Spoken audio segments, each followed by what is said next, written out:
hello. How are we all today?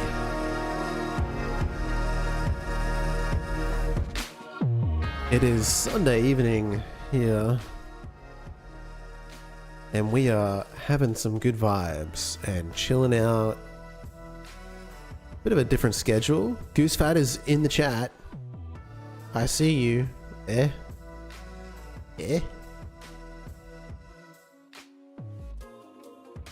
How are we? We just set up the screens. I haven't done that yet. Why the hell do you suddenly sound like a news reporter? Hello and welcome to the stream. Don't forget to like and subscribe. Jolly good. Is that what a news reporter sounds like? I don't know. Welcome to the stream, everybody. The vibes are good. And the TTS didn't work. I don't know why.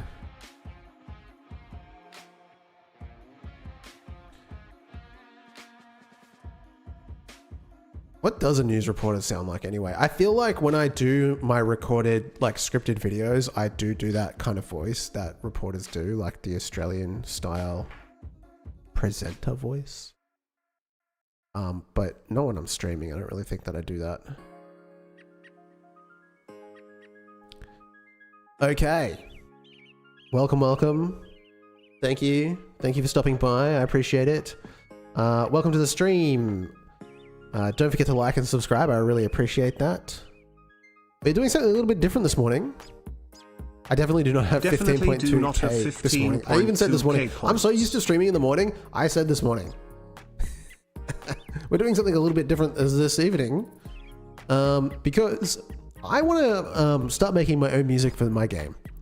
And, well, you know, you just got to do it. You got to start making it. So I'm thinking, my opinion on music has always been like, it's kind of like a muscle. You sort of have to build it up over time. It's not something you can just start doing easily. So I'm trying to make like one simple 4-bar kind of melody every day to sort of like get in the habit of getting those creative juices flowing again. And I've got my little piano in front of me and we're going to try to make something. I've actually got a project that I was working on. I keep reaching for my keyboard, but it's the other kind of keyboard. So this is the one I made yesterday. Let me just pause the music from the... it's all chiptune, by the way. 100% organic. I don't know what that sounds like coming through on your end. I'm trying to make like tension. But we'll see. The struggle I think I'm gonna have is extending beyond this. I don't know if I can make something have like a run, like an actual sort of melody and voice to it. I don't know. We'll see. I've never really done chiptone before. Reaper, yes, Reaper is in the building. So I'm gonna save project as. So I'm gonna do a new one. That one's called. I'm calling it the mission because it's like, well, you know, the one where you're getting told what's going on, and it's meant to sort of like give you that kind of feeling of military mystery or something like that. This one is going to be called The Battle. I need some music for when you enter into the gauntlet stages and stuff like that. We'll delete all these little bits, these stems, and we'll go back to the start. I think Reaper's pretty good. I think it's a good little tool. I've been using it for a very long time, although I'm on evaluation license. When they did the 7 release, they reset the licenses. So I need to rebuy it. I've been a bad user since they did that because I was like kind of lazy, I guess you would say. So if I want this to be like sort of battle music, essentially, I think the BPM needs to be like 120 at least. And then the other thing as well, something that I try to do when I'm making music, even when I was not making just game music, just making music in general, is like you cheat. So you can look up a scale and you can take those notes, and those are the notes that you are using to make the music. So I had a little Google, and I said, what do you use for like music with tension?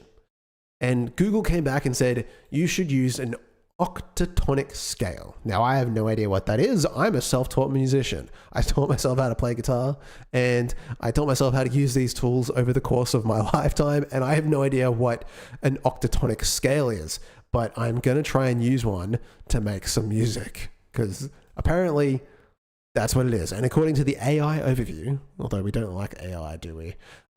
The octatonic scale for B minor is B, C sharp, D, E, F, G, G sharp, A sharp. And I think that's, you know, whatever. Which one shall we use? That one sounds exactly the same as the other. Nice. I think this one, because you can play chords. It's a little bit low in the mix.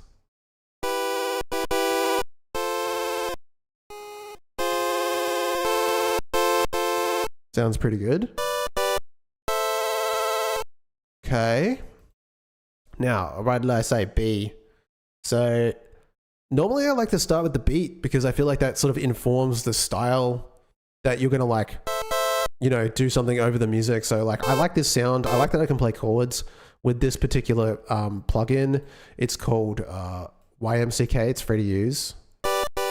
And a lot of these like chiptune ones don't let you play chords, which I find kind of annoying. Like,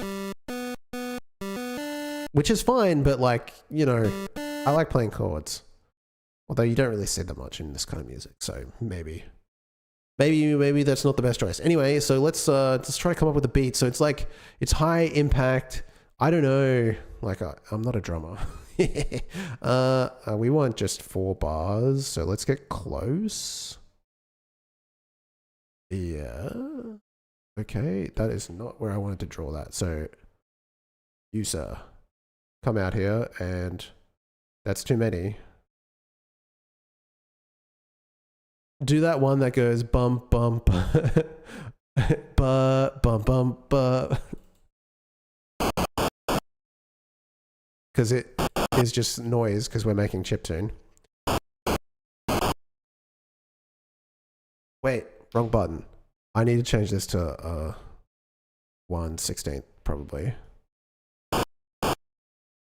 So at the very least, we're going to be repeating the kick sound probably like every half beat. Probably. How fast is that? Pretty slow for a battle music. So it probably needs to be like every other one, but then that's maybe too much. And then we just have to add some variation to it. I don't know. It feels really slow, actually. Is 120 too slow? Should I bump it up to 180?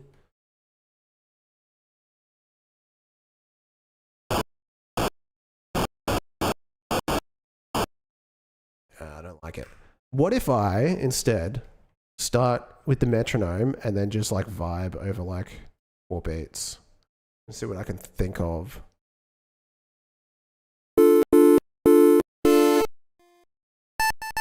Wait, it said B. I needed to go B, C sharp. So, that's B.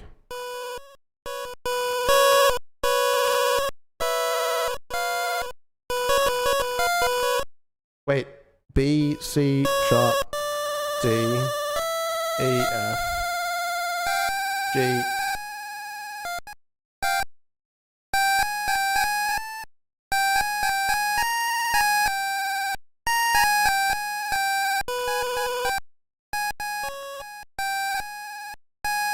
Maybe.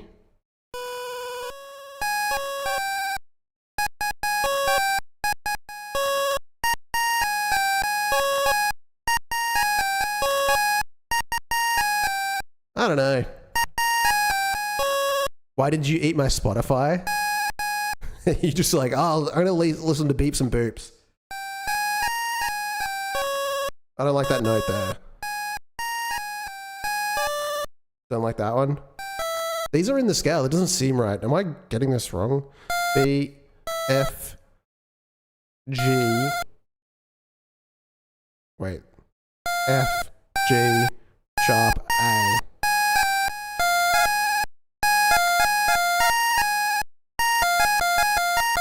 Okay, yeah, I see that. I feel that. Okay. Something like that. Followed by another note.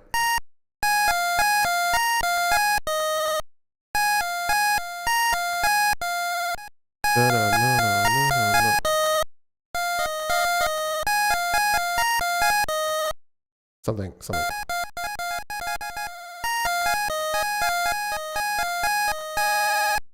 Does that feel like battle music? I don't think it does.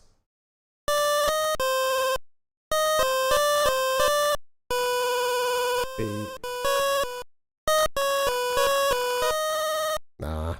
I liked it better where it was.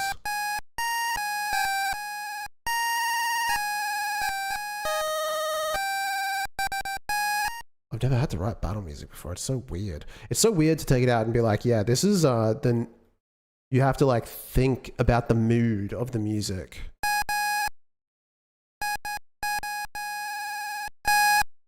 I'm just gonna write this out because I don't feel like I can play it.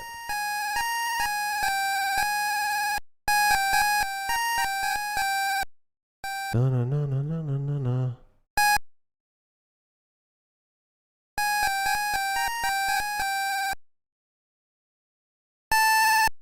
That's not the right note. Ableton highlights the scale. It's nice. Oh, I wonder if there's something you can do with Reaper to do that. That'd make things a lot easier.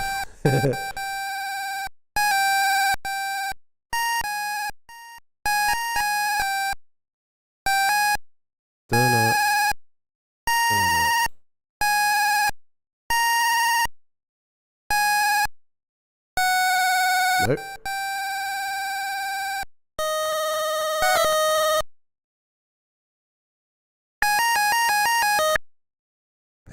I don't know. I'm not feeling that as battle music. C sharp is the chord that I need to use, not C. It's the note.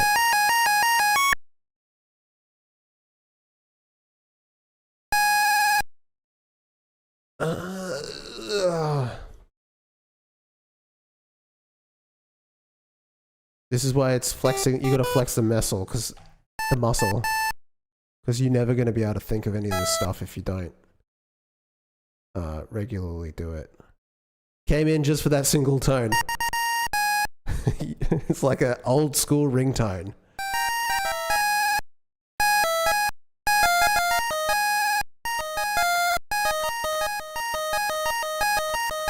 Okay, that feels alright.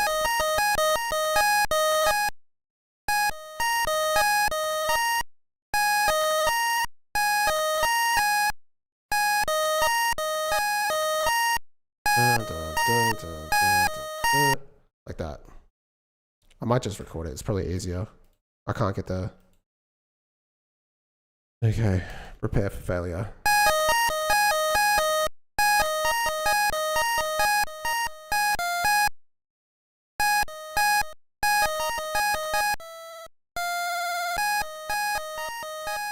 I lost it already. Hello.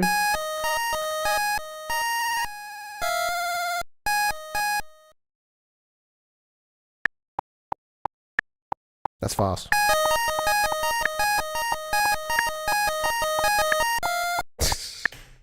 That's fine. I just need the pattern. Control all, edit, quantize. Actually, I probably need to change this to a 1/4 strip. That kind of stuffed it up. So we'll go with 1/8. That still stuffs it up. 1/8 is the correct amount, but like the end note is not where we want it because they're going a little bit too long, like these bottom ones are. All right, cool. Not the end bit.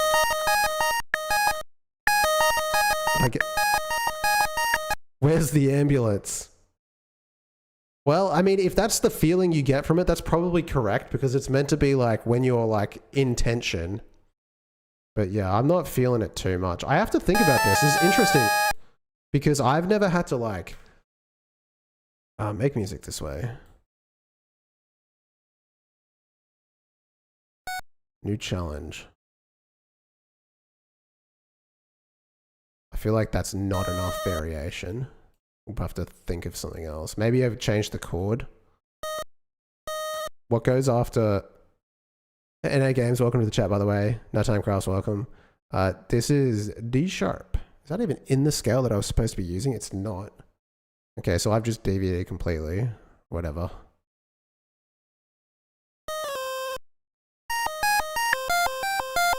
Ooh. Okay.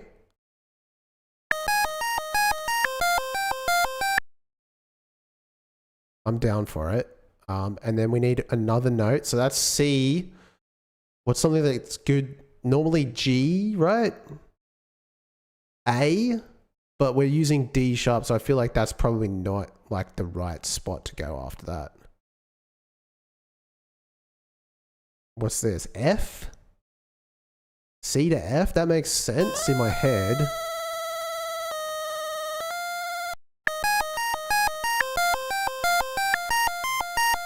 Yeah, that works.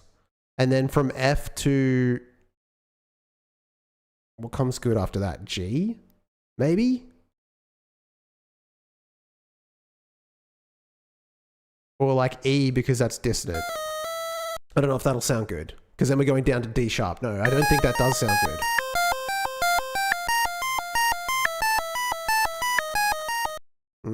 No, it's 2 on the nose. You should turn the click off. Thank you. Yes, I've already recorded. I don't need that anymore. Okay, so D sharp, because we're trying to land on D sharp for like the loop, right? Like if we're looping back around, are the chords too much? Are chords too much for the style? Chords, yeah, like whole chords might be too much. Like I do like playing them, you know, but like I think it's suited better in like an arpeggio like this. Sorry, I always say arpeggio because that's like just how I thought to say it when I learned about them. But yeah.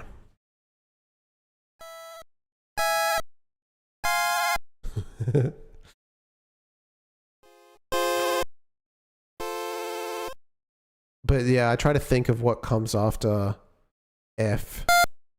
I think G. Where is G on this list? It's up. There.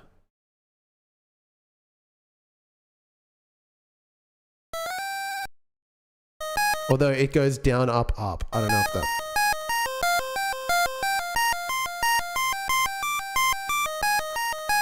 No, I feel like it needs to go down. So maybe we just do the same chord but down. Or B.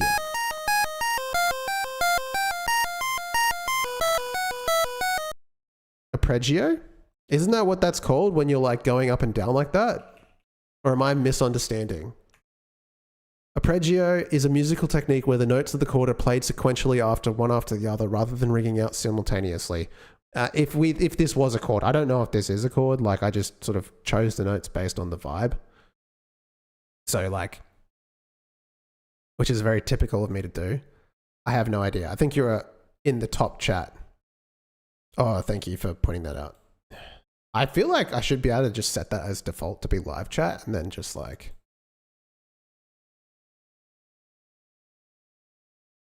It's so annoying. Anyway, okay, so... Oh, I don't know about B though. Like, let me hear that again.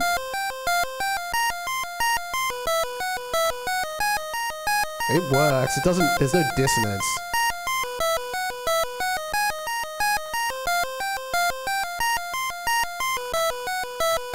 But I feel it needs to go into something. Like, it's a good starting point.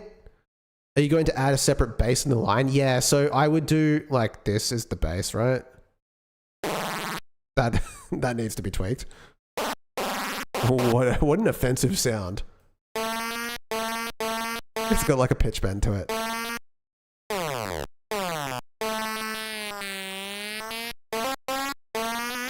This is called Sora Boy, by the way. It's really fun.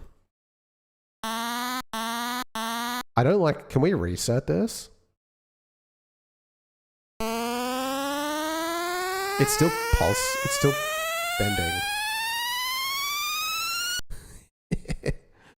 That's so annoying. Why doesn't it reset?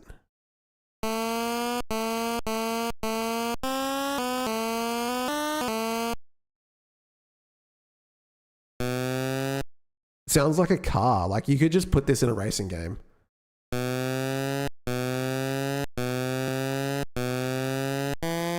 We change gears. And we change gears again. I missed the cut in the note. That plug-in controller screen is tight. Yeah, it's pretty cool. Although it's kind of hard to know what to press. Yeah, I need to reset it. Reset to default. Thank you. Okay. And then just like bring the octave down. I can also bring it down on my keyboard. It's a bit too low. Okay, that's better.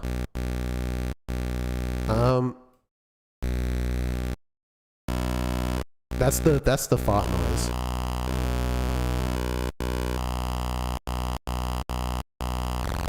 And that too. Square. And then what notes are we using here? Is that pitch climbing or what do you call it? Yeah, it's bending. It's pitch bend, yeah.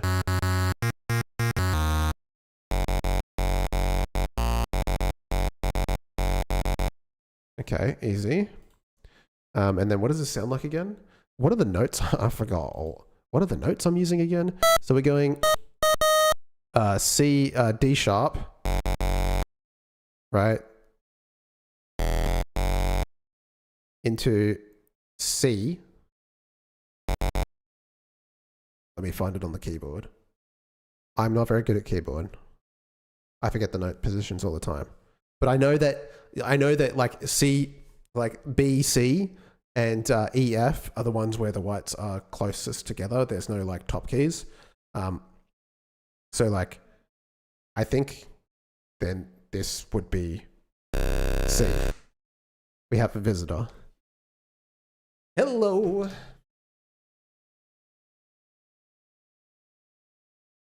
She wants to.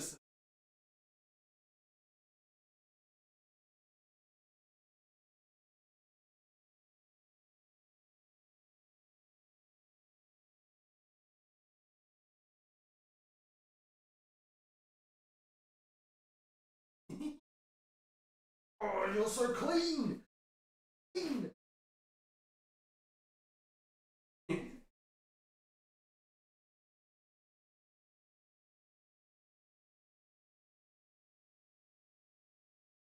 It's the branch manager. Okay. Where do we go here? Desktop. That's not it. There we go.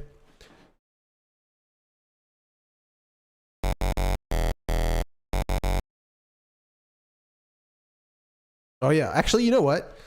Give treat. I don't have any treats, actually. I'm treatless. I'm a bad dog owner. So this one here, after the two black keys, is there. And then this one here. Oh yeah, look at that, actually. That D sharp is like this here. Right. And then we go down to C, which is literally this key here.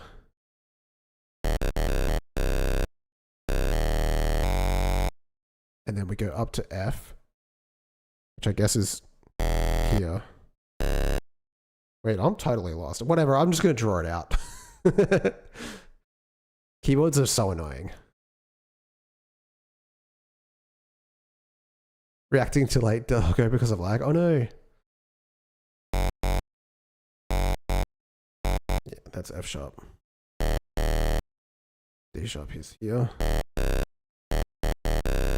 I think if you kind of do a sustained tone, like a bass line underneath, it'll give the arpeggio something to solid dance on. Probably correct, right? Like you just have that like go. Maybe we can play with some envelopes. And then it goes to C. And then it goes up to, what did I say, F? And then it goes down to B, right? I've forgotten the last note.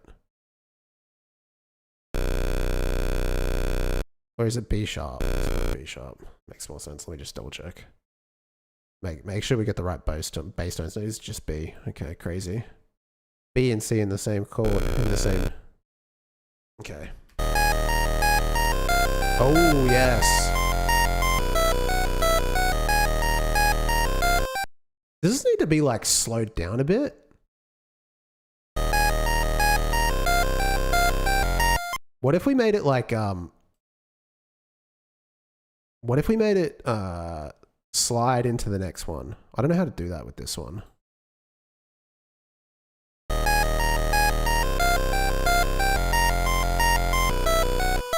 Like, I feel like there's a bit of a delay between, like, there's a timing issue here. I don't know. It feels weird.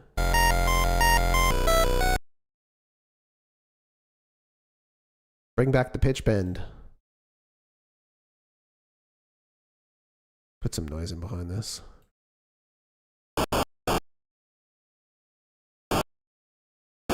But like with the game, see, I'm like really into rhythm, but like I don't think it doesn't appear much in game music, right? Yeah, porter slide. That's it. That's it.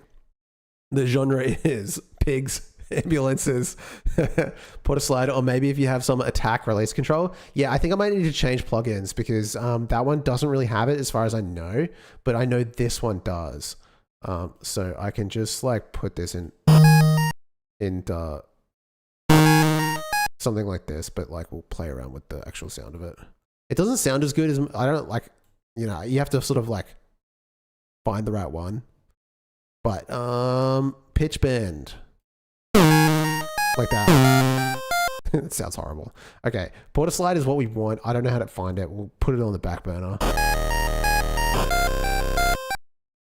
I don't know about rhythm.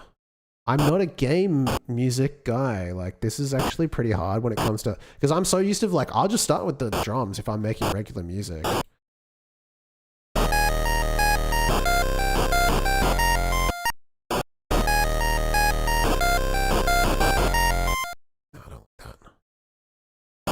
I don't like this at all.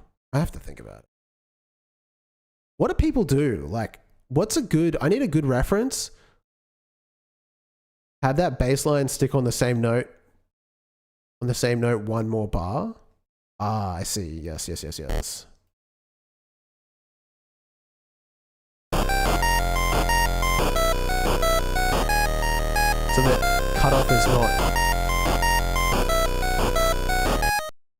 It feels very much like... Now, the real challenge is, how do you build up to something like this? Or like transition into something like this? Because you can't just have this. This is like 5 seconds of music. It's super annoying to have it loop like that.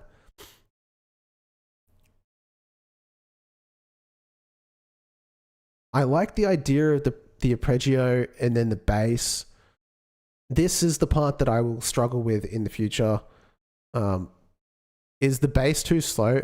Maybe you could do something like dun dun dun dun dun dun, dun or something like that. Maybe, maybe with another piece of sound. Have it go like below this. Not. Oh, actually, yeah, we can just copy that. Okay. Why is it doing that though? Oh, maybe because the. Oh, okay. And then we just go. Dun, dun, dun, dun, or something like that. But that's not, it's going to be offbeat, I think. Oh, well, let's drop this down.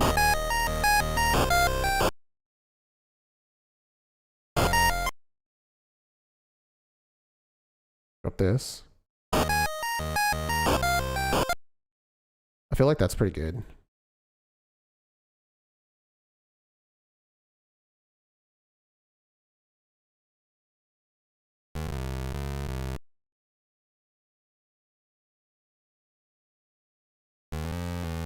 What note was that supposed to go to? F, yeah, that makes sense. And this is B. I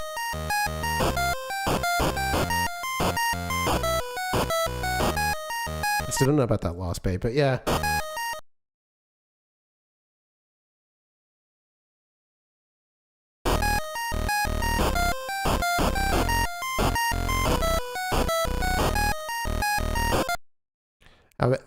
Every second bar? Longs every... Okay, so yeah, I see what you're saying. So like you just go like here. Basically you have...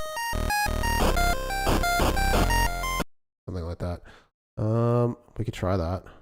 I'm down to take advice.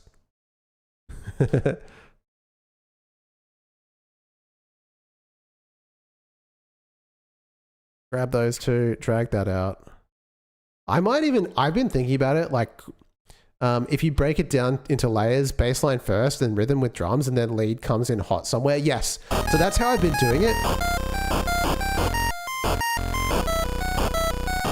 So for this one, we'll save this project. And then open project, right? For the mission, I've got this beat. Did I not save that? Probably. God damn it.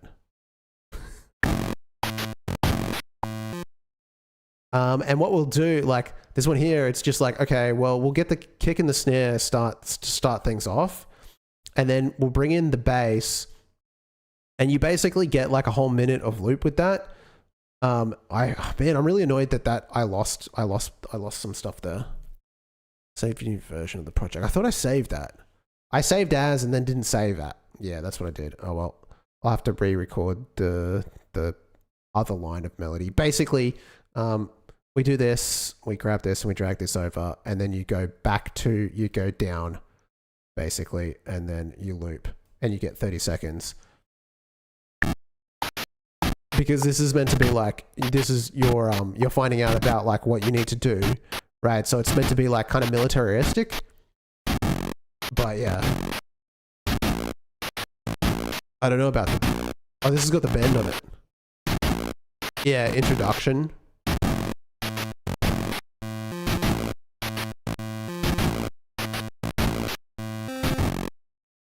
And then I did the same thing, save that, so I don't actually open it. Open project with, I think it's just called Game Boy. I don't think I gave this one a name. This is meant to be like, you're in the facility and it's all like kind of scary and stuff, but you don't know what's going on. And it's very much inspired by Metroid's intro,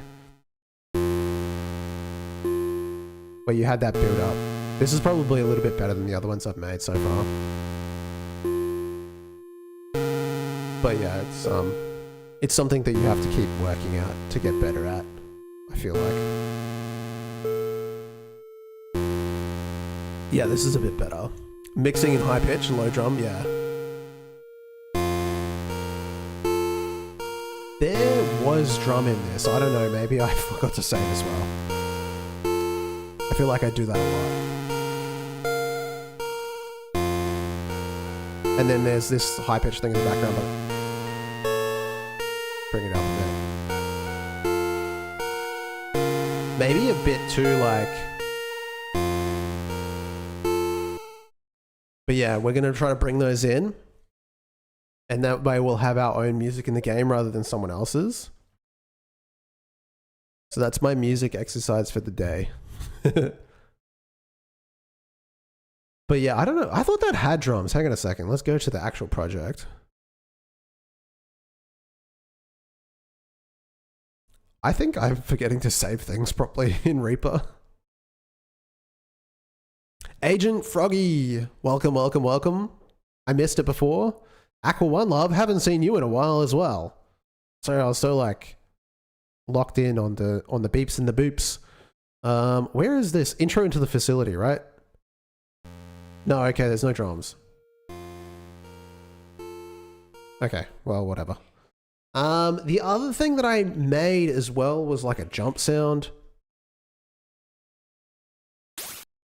And I wanted to replace the jump sound that I have because I'm trying to basically get away from all the external stuff. So we go to the jump and it's playing that, which is a lot lower in the mix, but we'll have to bring that, I think, way down. We'll see. Let's see how that feels, actually.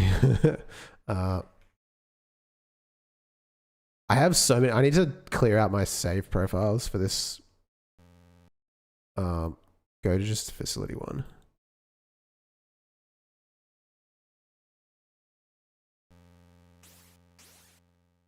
Yeah, it's a bit much.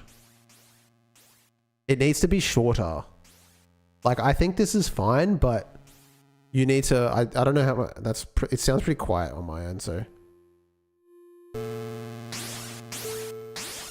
I think it's too much. What about some of the other ones? That could be better. They're all about the same length though. Okay, hang on a second. Yeah, it barely even changes the waveform. Can you do fade out in code? Probably not. Softer sound, yeah. The other one was a lot better, now that I'm thinking about it. File, save. And then, I mean, it can just be like a random ass project, doesn't really matter. Open in File Explorer. I don't know why I couldn't see that before. Jump G6, I think I'll, whatever. Think bubbly. This is a scary game, it's not. We can't have bubbles.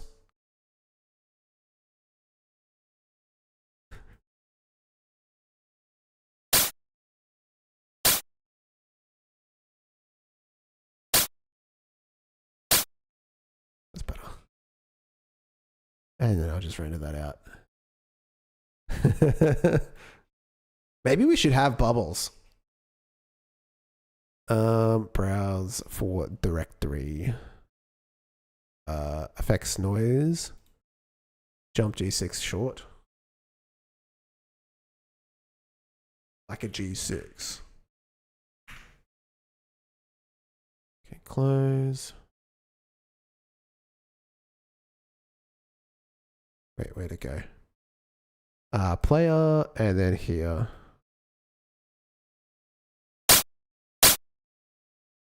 Better, I guess. But yeah, I think probably like the other one had like more of a sound to it rather than just pure noise.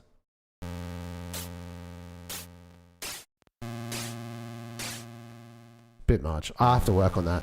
Sound design is new to me. I'm delving into it for the first time. Oh, I don't know if you guys saw as well. I added some particle effects to the shooting. There's also sounds on that, but they're like sitting low. I have to mix it. I'm actually notoriously bad at mixing because I'm hearing impaired. Like, I like bubbles from Trailer Park. I've never watched Trailer Park Boys. Can you believe it? But yeah, I'm a big fan of the particles. Actually, now with the occluder, because basically what I had to do is like add an occluder to the tile map. Now with that, these battles go crazy because there's particles going all over the place. Because these guys blast a bunch of them out and they bounce all over the place. I don't know, I think I might change that. Ouch. Because they don't look like pixels. Ouch. Get out of my face. Because mine look like pixels, but theirs don't. Go to the broken or defeated. So I'm jumping around a bit at this point. Defeated Sentinel? Debris? Enemy debris, enemy debris. Hang on a second. Oh, this is the Sentinel. I wanted, it's called I think it's just called drone, right? Drone. Looks good, thank you. Broken drone body. That breaks up. Defeated drone. Starts this way, and we've got a GPU particle here. And it sort of does this. I guess it is kind of pixely. I mean, at the end of the day, it is just a single pixel. Or do we just do away with the trails?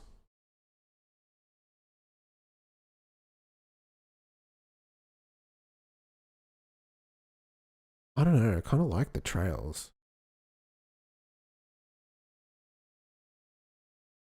Sections 8, maybe if I make them like more sectionless. That might work. And then the other thing as well, like I feel like these need to bounce a lot. Mode, rigid, bounce. We want it to bounce. Okay, let's try that again and see how they look.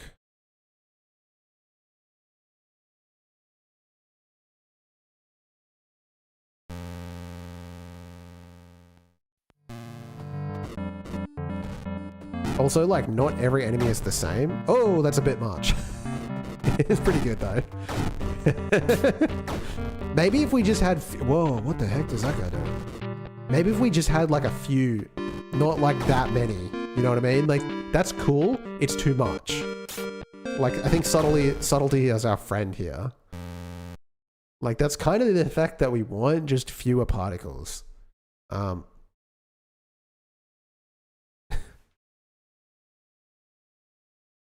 many are we doing here? 256? Okay. Let's bring that number right back down to 24. 256. Am I crazy? What was I thinking? Okay, try again. Facility 1, run. Like 16, yeah. Also, like, performance. No wonder I was having trouble in the browser. Those things completely froze the game. That's better. So you get that, and it's only there for a second. You're like, what's that? But then, you know, one day you might... Well, that guy is moving strange. Cool. And you've got particles bouncing all over the place. The only other thing I'm noticing now with these broken drones is that these bits with the cracks on them, they really should just break into all the pieces that are cracked at the next impact. And then just leave the circuit board behind with the glass attached to it. So there's a couple of ways I could do that as well. I'm thinking... I didn't really come in with a plan apart from like having to like try and make a piece of music at the start of the stream. So I guess we're just doing this because it's what I've latched onto. What was I doing? You know what? I was working on the intro. That's what I was doing yesterday.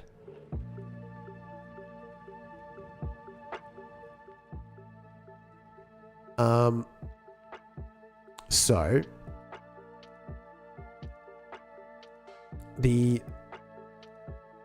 so I think they need to break up a bit more. So if we go back to the broken drone, and then it basically turns into this, and all of these pieces will just drop. So it's multiple pieces, and it's like a chain. So the main body will actually break into the broken bits here. And I'm looking at this, and this is pretty cool. And basically, all these bits drag apart, and you just get left with the circuit board and the eye attached to it, which I think is pretty fun. But these bits here, when they hit the ground, they really need to like continue breaking because it looks kind of weird to just have these cracked bits. At least it feels like weird to me. They don't look quite right. So probably the easiest thing to do is have them break into particles like the other bits. But just have them be like gray boxes, maybe. Or I could do rigid bodies. That's my two choices. Like either I just actually create these cracks and turn them into actual rigid bodies. It's probably easier. Yeah, just squares the same-ish color. Yeah, that's what I reckon. Even if I did do it as rigid bodies, just make them the same shape. You anti-AI? I guess so, yeah. I don't care if you use it, but I'm not gonna.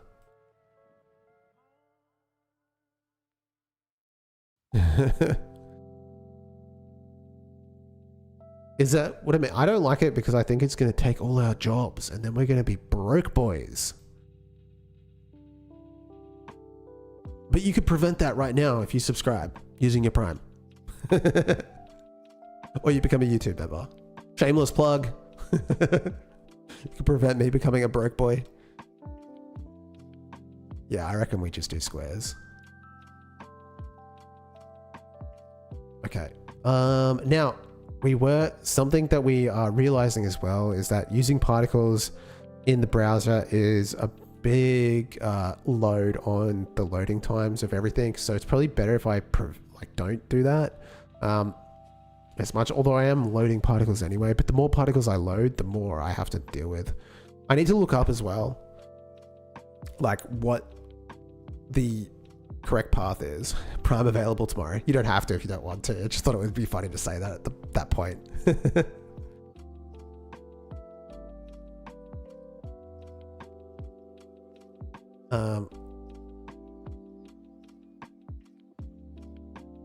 Yeah, well, okay, so rigid body's probably better for performance.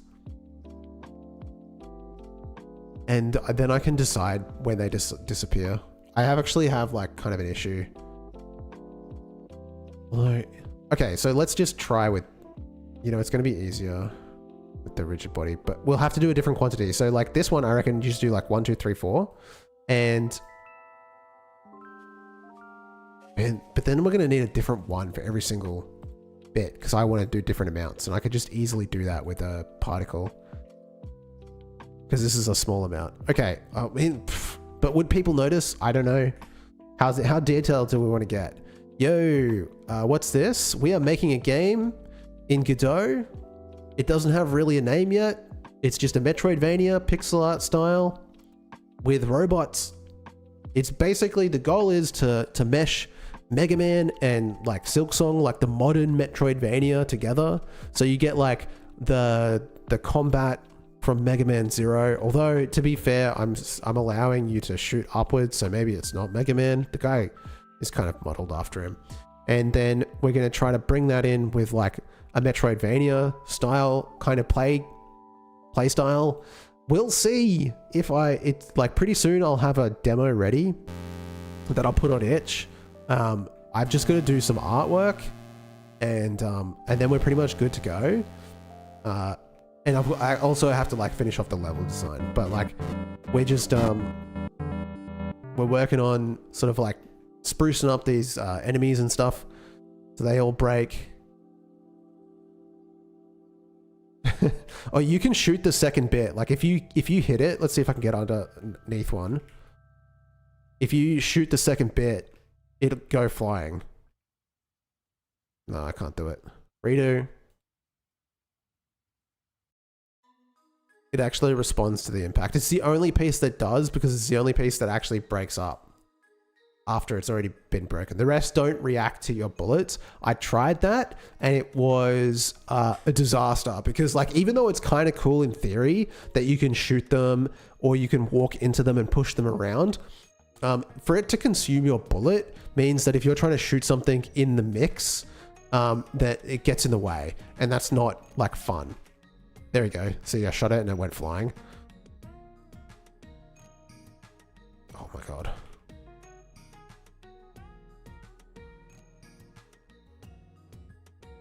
So yeah, I need to fix up some of look at the way they're sitting. That's weird.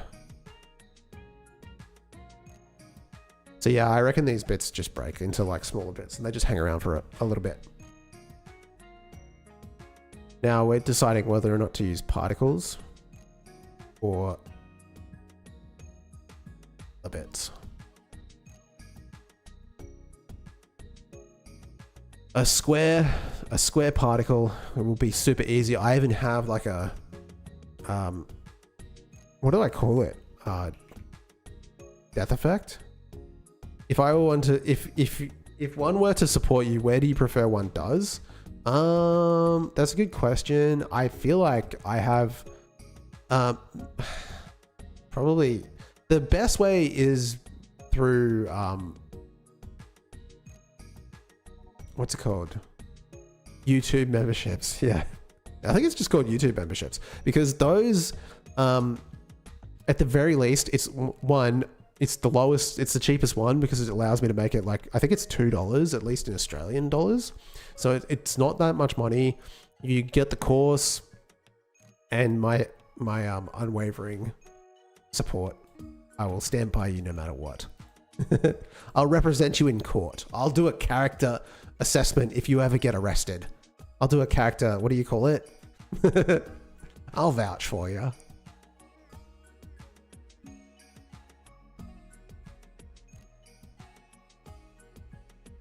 Could you imagine?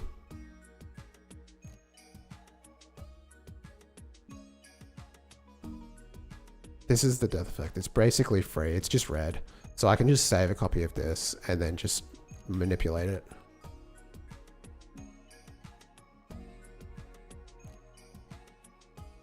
What do we call this? Like, drone body particles.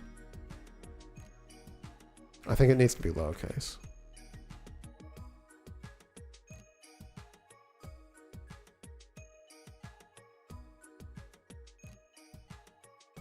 I guess it depends on the person. For me, I'd rather like more people signing up than a large number in dollars, which is why I like it cheap, because it's like it's better for everybody. Hey, NA Games has joined as an investor. Thank you so much, dude. I really appreciate it. Investor level, which is I think higher, right? Now I have to give you a financial report at the end of the financial year to report on the performance of the company. I should make that video actually. I should do like the financial review for investor members only. That would be fun.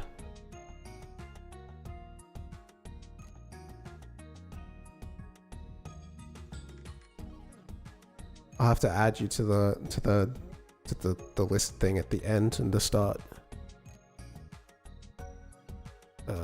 What is it called? This thing here. It's kind of small. It's really hard to fit it in, actually. But I appreciate it. Okay, so the particle materials.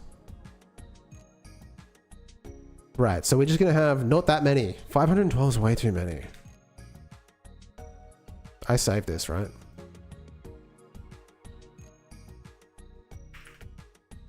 Drone final.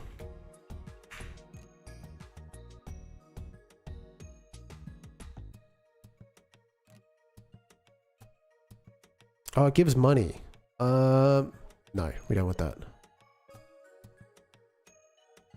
Okay, speed, min currency speed, that doesn't matter. We got the GPU particle thingo.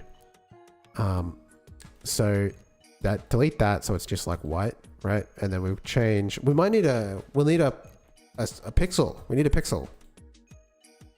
I guess it needs to be a texture, right?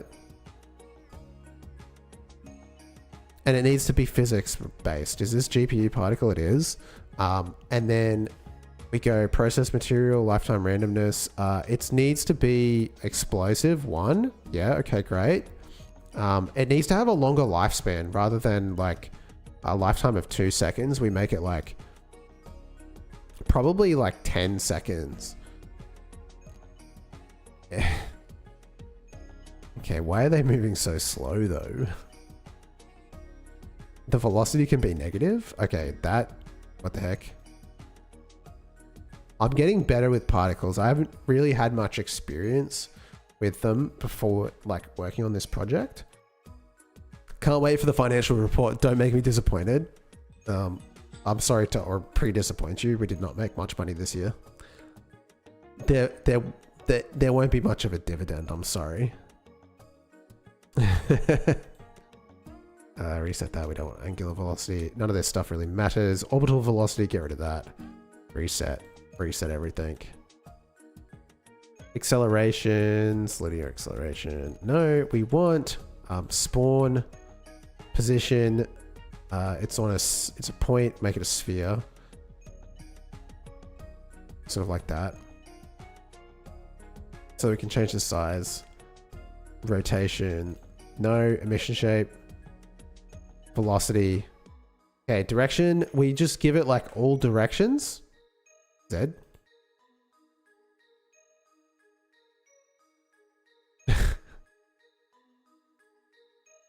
What the hell?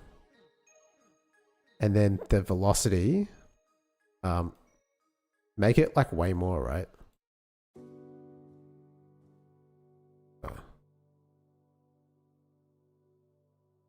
I wish when you like clicked this, it just would. The highest was investor. I only had 65 DKK. Oh yeah, they normalize it, so I don't actually even know It's like YouTube's really good for that. I don't know if the other platforms do that, but the YouTube recently updated it so it's normalized across regions. So yeah, 14 Australian dollars. Thank you so much. I really appreciate it. I will endeavor to continue to entertain you. Okay, that is a 180 spread. Wait for it. We need to make this shorter because I'm still working on the way. Yeah, well, that's what I wanted, but yes. Basically this, but like bigger. Can we make them bigger squares? Well, like I said, I need textures.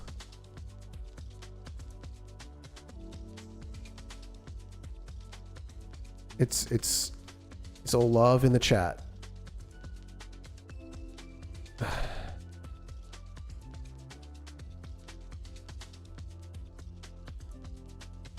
I tell you guys I messed up my shoulder? I just stretched just now and I was like, damn, that still hurts. I pushed a trailer up a hill and like, I think I dislocated both of my shoulders at the same time. Or not, what do you call it? Like sublexed. It hurt like crazy.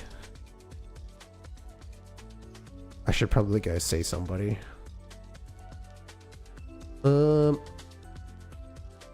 Where's the scale? Use scale 3D. No, I don't want to do that. I need to ask my dad if he has like, I know he's got security cameras, so I need to see if he's got them. Okay. Make him a little bit bigger. How do they compare with like the actual bits of the body? Wait, give me a broken piece of body. What is this? Not this. You know, you can attach a trailer to a vehicle and I was trying to put it back. I detached it from my vehicle and I was trying to push it over like a tiny little, like, you know, it's like a log and I was trying to push it over that, but it'd been raining and I slipped. But when I was like, you know, pushing with my arms out and when I slipped, like, I think the trailer pushed back on my shoulders, you know, because like I lost all the push behind me. It was crazy.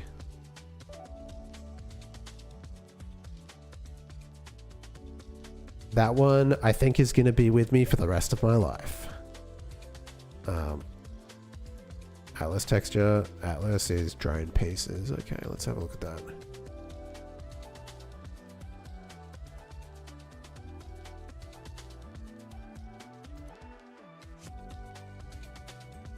Dude, this song's awesome. Taswell, Curly, Vibecraft. Yes, because we are vibing.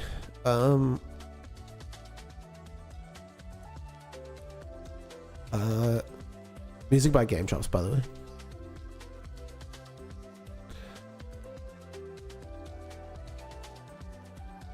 You took on a challenge. That's hard, especially if it's a 4-wheel trailer. It was too. It's not normally a big deal. It's just because it was wet. The problem is, like, if you hit, you know, like if you've ever pushed a trailer, you would know, right? Because you do like what's it called, landscaping, and you hit like a momentum stop. You should probably let it roll back a bit and try again. But instead of doing that, I just tried to like overpower it and failed. I failed the skill check.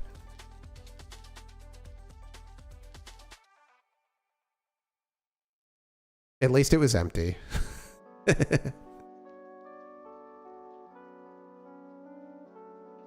I will ask. I'm gonna ask my dad if there's security footage of me like just eating shit.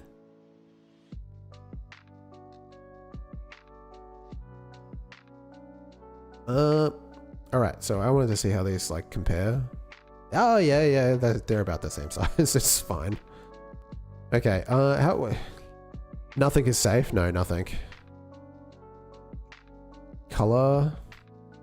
Oh, we can use a selector. See, it's sick. Sick, bro.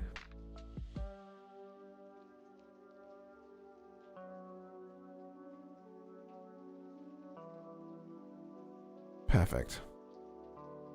Okay. Drawing, process material, collision, rigid. Okay. And then friction, probably high. I don't think they should bounce. I don't know what use scale means. If true, base size is multiplied by the particle's effective scale. Oh, interesting. Interesting.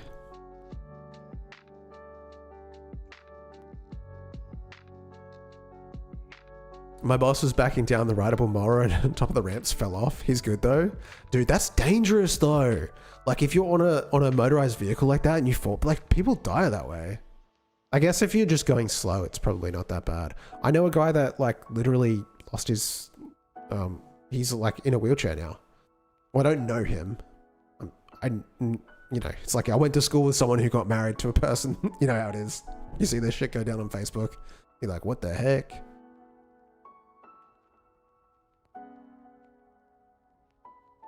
But it can happen. I think even that.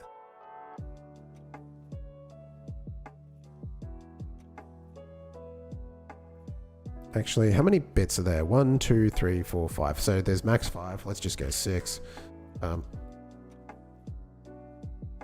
Okay, excellent. Now the speed is kind of a bit of an issue. I feel like they should go faster. The position, we're going in a sphere. We've got an angle, velocity, inherent velocity ratio. I don't really know what that means. What is that? Hover over it. Percentage of the velocity respective to the GP. Oh, inherited velocity. Okay, yeah, we do want that. And then velocity pivot, direction, initial velocity. Okay, so we can increase this. I think it needs to be faster.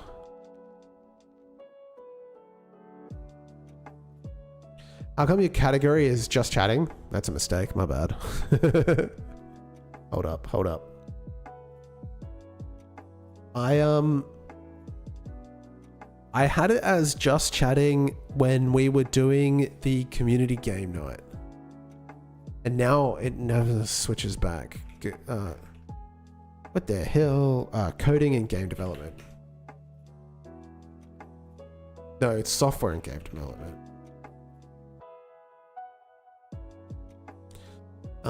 It's not great. We've had like 2 ramps like with the width of the wheels. So one, yeah, oh yeah, right. If they're just like the perfect width, then you go the wrong way. Shit.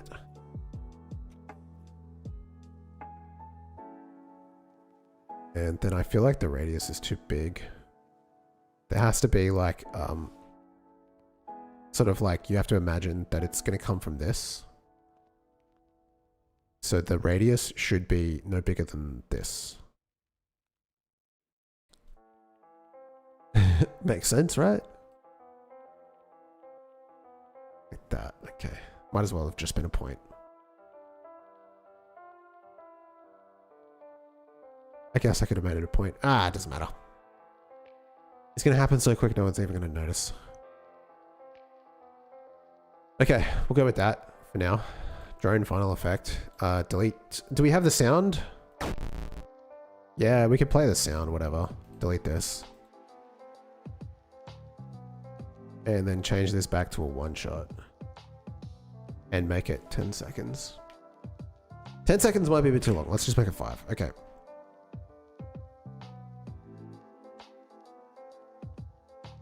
Okay.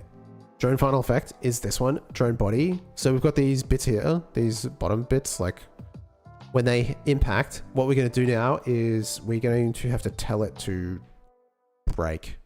Again, which is fine because we can actually get from the signal, and I'm pretty sure they're already set up for that. Can sleep, solver, continuous, custom integrated contact monitor is on. I don't think we need cast shape. We don't need custom integrator. Continuous collisions, max contacts. I mean, probably 1 is fine. And then they're already detecting the world, so that's all good. So what we do is we connect body entered. Now these are a specific class called enemy debris. I don't know. We could connect that signal via code. It's probably the easiest thing to do because we'd have to go and connect a bunch of them.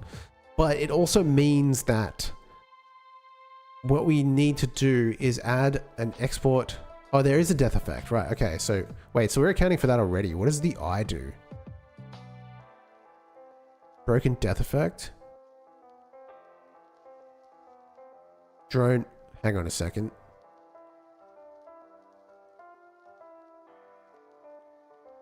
Go to the defeated drone.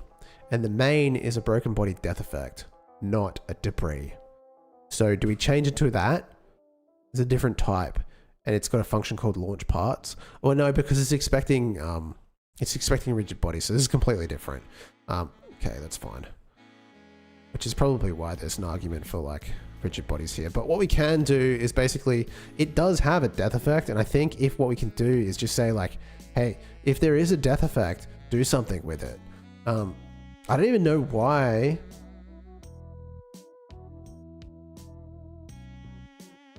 Makes me wonder if I was like anticipating that. Because I've got that as set, but like, I don't think it's ever doing anything. Interesting. See, I don't have a death effect. Or, oh, you know. Yeah, what is that? What am I using that for? Is it enemy debris class? How many enemy debris are there in the game? Is there a way that you can search for like classes of pack scenes? Probably not, eh?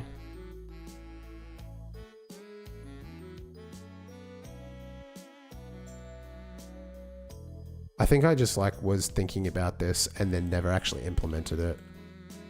Which is fine because I think this is like a good thing to do. So we go to the drone body and here we've got enemy debris. So let's just comment that out, see if we break anything in the current situation.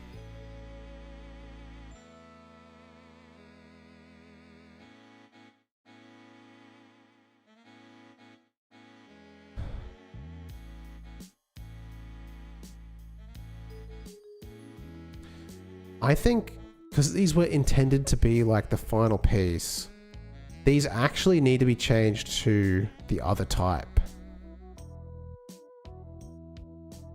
Sorry, there's a lot of rambling. Because this just fades out. That's all we're doing here. We're just fading out. And then deleting it. Which is fine. But it's not really what we need to do here. This needs to be changed to... This main body doesn't even have a class name. Okay. And then it plays death effects. So this is actually what we want, because the main body already does this. It just never... I can never classified it, because... Classified it? I don't know. Which one do you call it? Okay, so... Let's give this class name. What is it? It's debris that has a death effect. As a pack scene. God damn. The structure of this project sometimes is good and then sometimes it's not. It really just depends how I was feeling on the day I made it. I guess that's just life, isn't it? Sometimes it's good, sometimes it's not.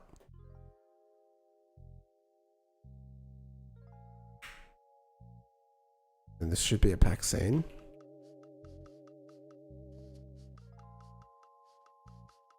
And then basically we can say that if it's we can create a variable as well, implicit here, export explode on impact. On impact there's a bool effect on impact is equal to false by default, because I don't know how often this is being used. And then we can say if effect on impact is true, then we want to go to the spawn impact effect. Right, there's a void. And then pass, right? So here we're going to say, if we are doing that, then we need to make sure that the contact monitor is turned on. So we can say contact monitor equals true, I guess. It's a variable, right? I guess so. And then we can say if body entered dot is connected to callable spawn impact effect, then return, and then we can say body entered dot connect to callable spawn impact effect. And what does body entered actually emit? Because I don't know. It's got a body, I'm assuming. Body entered has a node, so we have to make sure that we're affecting that. Node. Okay, that's fine. It's probably called a body, right? Okay. So now here we just need to do the same thing that I've been doing for a bunch of these. We're just copying this code over to play the death effect. I don't think we need direction. We're just going to explode it. We're not going to set its direction, because in the other ones sometimes we like pay attention to the direction of the body and then like move the newly spawned stuff in the same direction. But here we just want to like go all over the place. It's not, I don't think, super important. So this is like essentially function play death effect. No, we don't need that. We got new effect, play, call deferred direction. We just don't call that because it is a death effect. And we wait for that, and then we queue ourselves free. And now why is it warning us? Body is never used, that's fine. Okay, so that's the spawn effect. What we need to do, okay, so we've got the body entered. I think that's fine, right? Like now it should just, it's probably gonna crap out because I've forgotten something, but we also haven't set the death effect for any of these. So let's do that now. I forget what I called it. Defeated drone body, drone final effect. And it's called drone body. What a terrible name. Drone final body effect. Oh, no, that's terrible naming.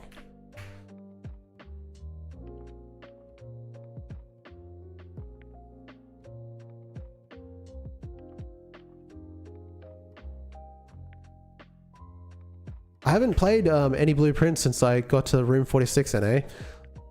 No, fresh. I lost the will. I tried a couple more rounds and then I got a bit frustrated. It gets a bit tough with that game when you're like zeroing in to like I'm specifically trying to solve this problem. I think it's the wrong attitude to have. Like you need to go in with a bit more of an open mind. Apply central pulse. Right, fine, but death effect. Rainfall body effect. Yeah, effect on impact. Bot small, we don't need one for that. I don't think bot top. Drone final. Okay. So, let's see what I've broken in.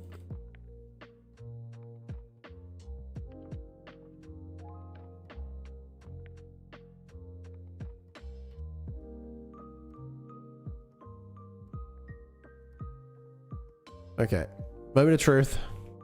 These still die. Okay, someone just floating. They're floating. Why are they floating? Look at him go.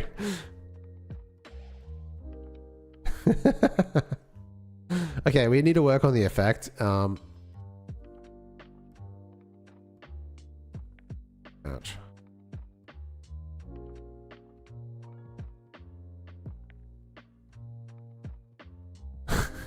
They're not affected by gravity. And these bits haven't disappeared. Okay. So, it's functional, but it just looks bad. which we can deal with. Okay, so now what we really want to say is Q3, but I guess new effect tree entered. I don't know. We could just delete it. Call deferred of new effect tree entered Q3. Like just delete it, right? Just Q3. And we Q3 the object, which really should be the thing that we Q3. I don't know why it would not be that. And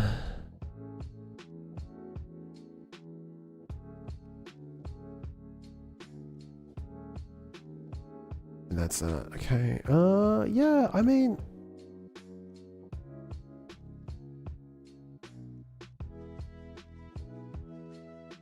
I don't necessarily think there's an issue there. Yeah, and then obviously the drone or final body. This is definitely no good because there's no gravity. We need to implement gravity.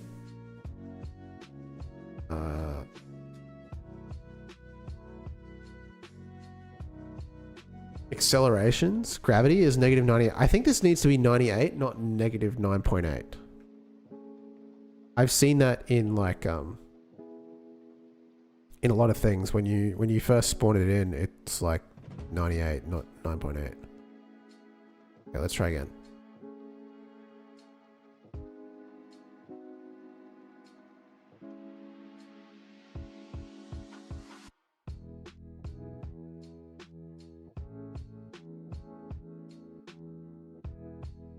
Okay, they're still not disappearing. Well, now they're just like deleting themselves.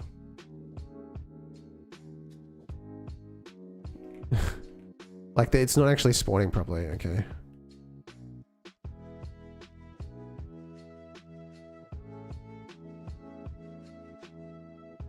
All right. So the tree entered was important.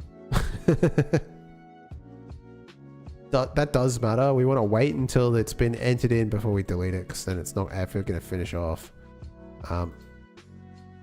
Okay, that's fine. And then I think the other thing is really just that one of these isn't set up. Bottom one has a death effect. I feel like this is the one that's not disappearing, but I guess I could be wrong. Top is effect on impact.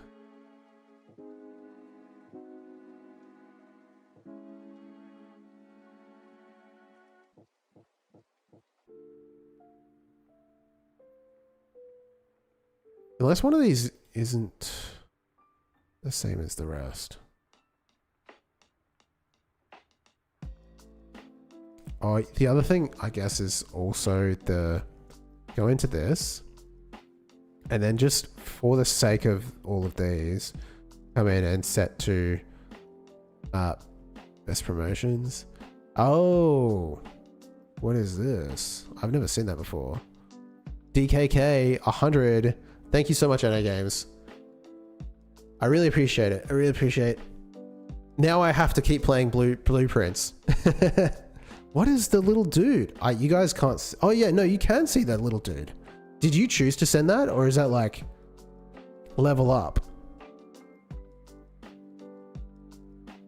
That's so cool.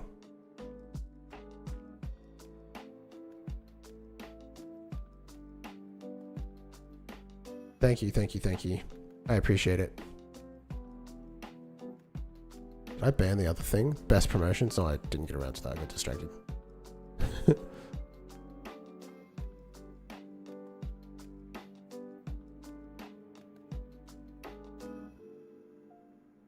I was thinking I need another thing. Like please don't feel like you owe me. Okay. Well, also you don't owe me either. Like, you know, I appreciate everything, but don't feel like you need to, kind of thing.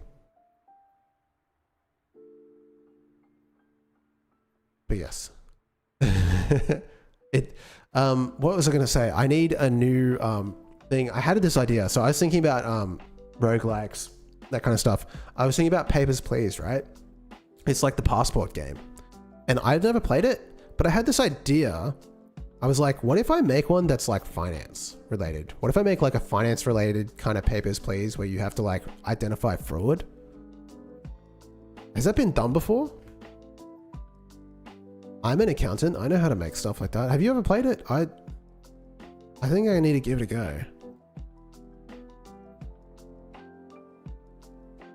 It's not even that expensive.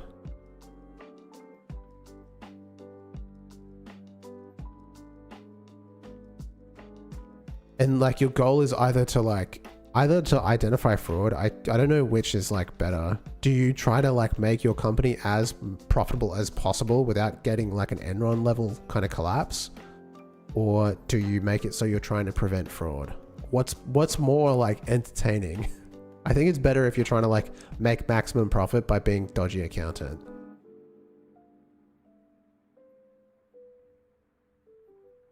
But I've never played this kind of game. It's not a roguelike though, is it? It's just a simulation kind of game, point and click. Buy, study, and share this game as an example of video games as art.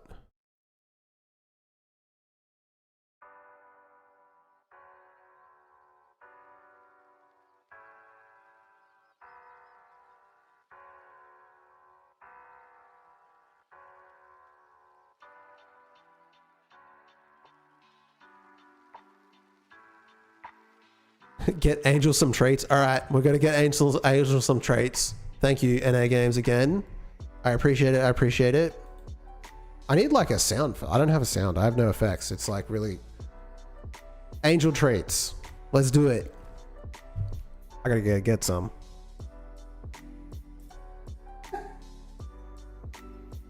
She's like, "What are you doing?"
Angel gets the traits. Okay. It's kind of one of those things where I actually don't have any like cool treats for her, but she doesn't care. Like she just look at the way she's looking. She knows I've got food right now. she can see like the thing. This is the thing like I usually use to weigh her food. She is like so keen. Let's see. Come here. We have to keep her in frame. This is the hard part. Like get her. Well, she already knows exactly what to do.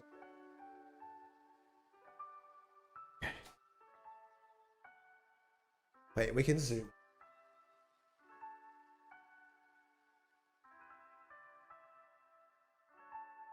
Can't move. I can't manipulate it that much. Okay, wait. Wait.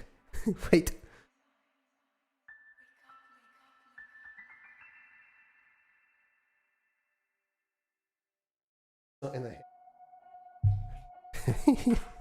The angel treats. Oh, I'm getting caught on the microphone. One more. What? How many tricks can you do, old girl? She's almost 10. I'm trying to think. I don't want to. She won't roll. Not on hard surfaces. She refuses. Give her a couple more. She deserves it. I cleaned her today. Look at that face. Come here.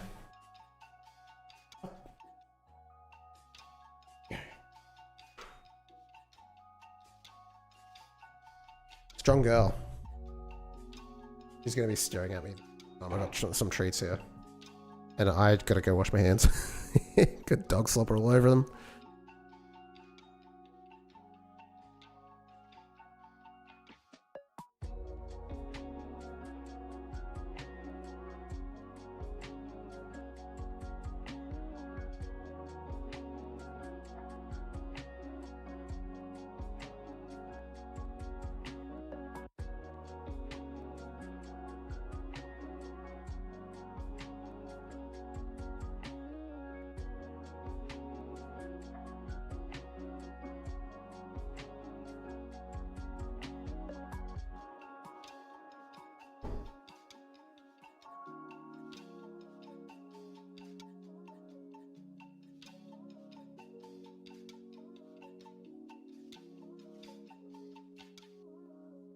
Burritoed.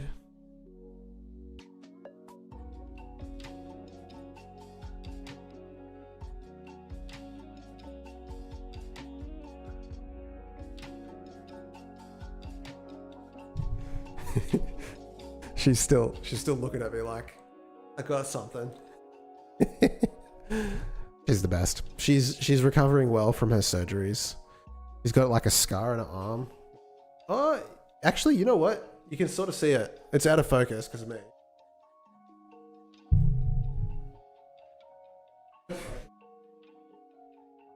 Why 2 beds? She's a princess.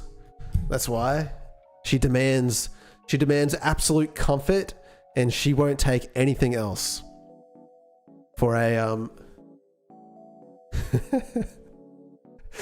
it's unironically, she will throw a tantrum like when you only give her one of the beds, she will get like really cranky. Can't really see it now because I'm in the way, but yeah, she'll throw a tantrum and she'll like sit on the bed, she'll make noises. She demands absolute comfort. She's like one of those things. Is like we never taught her how to like speak, you know, like to bark for food. She just worked that out on her own. She sees me coming to the door, she's gonna make some noise. In fact, if she thought that would give her rewards, she would be doing it all the time. So like, I'm glad we never taught her how to do that. But she's a really good dog, and she's recovering. It's back to normal. Some behavior quirks, but I guess what can you do? I really, the camera's like all weird now. Wait, is it the? Yeah, it's the wrong one. I don't know. Okay.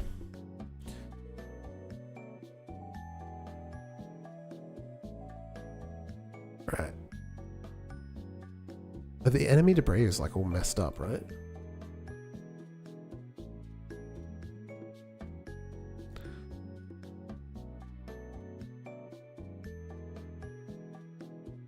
How much is gas in Australia? That's a great question. It's expensive. Now, where I live, it's not necessary, really. I'm very fortunate that like it's winter and it's like 20 degrees in my house. Well, 20 plus. I mean, yeah, during the day, it gets a little bit lower at night, but like in the day, in winter, it's like 20 plus degrees at least. If it's sunny, it'll be 25. So it's a very warm part of the country. And so you don't really need heating like that. And most houses don't have a gas connection. So I don't have a gas connection at my house, just electricity. But I do manage the gas for the company I work for. And it's pretty expensive. Now I'm trying to remember off the top of my head in megajoules, how many, like how much it costs us per megajoule. The pricing is super confusing. All I can tell you is it costs us a shitload when, like for the southern states, for the shops down there. It's always like I'm disgustingly surprised. Meant the gasoline? Oh, it's actually pretty cheap now. With the crisis in Iran, they took off the tax for the importation of petrol, as we call it here. And it was when that first, right before it started happening, I was lucky if I got like $2 a litre, $2 Australian dollars a litre. And then when Iran started going off, it went up to like $2.80. And then they released the taxation. They basically canceled all the tax, and it went back down to like $1.60. And now it's sort of sitting around the $1.60, $1.80 mark, depending on where you go. So pretty good. I'm very fortunate that I don't have to drive too much if I don't want to. Like I work from home, so it really hasn't had too much of an impact on me. If you have to drive every day, I think it would be like really bad. Like my neighbor went and bought an electric car. And I think if you've got the money, I guess it's probably feels worth it. I don't know. If you were thinking about doing it anyway, maybe.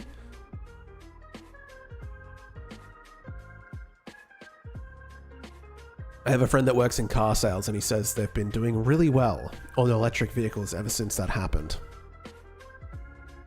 $3.60 AUD in Denmark. It topped $4.20. Yeah, one thing I noticed when I went to Europe basically every time I go to Europe is like petrol is insanely expensive.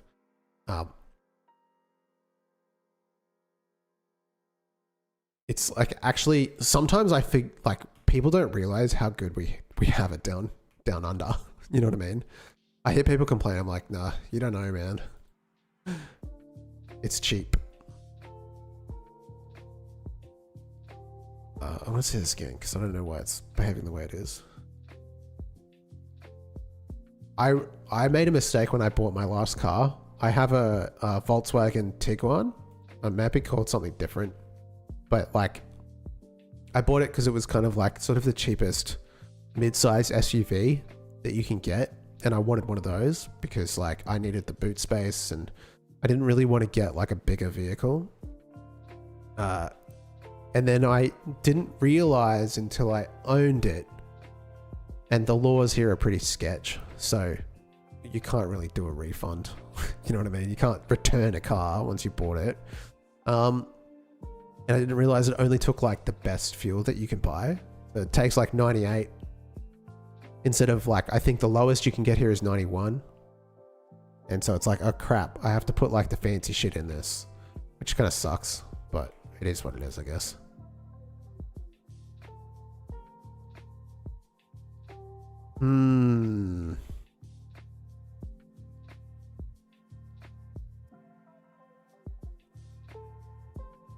They're not doing the thing.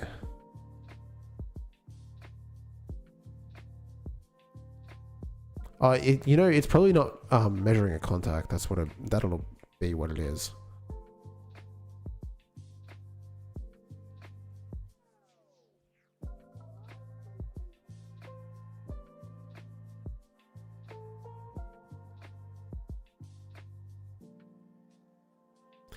Measure the contact.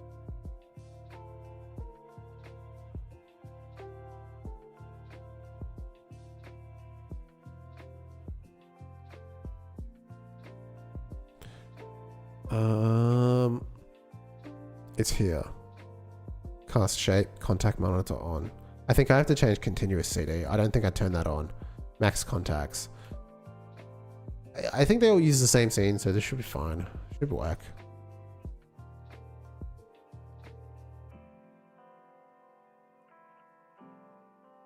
To be fair, it was working the last time I set it up. And then I changed the way that it looked, and now it doesn't work. Do you guys remember that? I forgot. Okay, so now it disappeared. I'm not seeing any particles.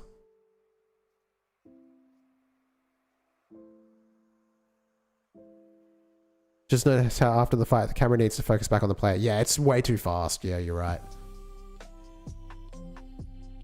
It like clips back. What I want to do is do like a success kind of thing. Like right now it just like instantly bounces back. We could just leave it there.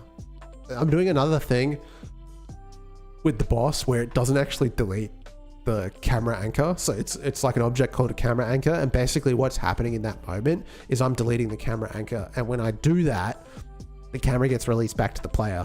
But what I've done with the with the boss fights is that instead of deleting the camera anchor instantly, I'm actually just opening the doors, and the camera anchor doesn't get deleted until you walk back into the room. So it'll still focus in when you walk into the space. It just won't delete itself afterwards. It won't come back the next time you're there. And it feels a lot better.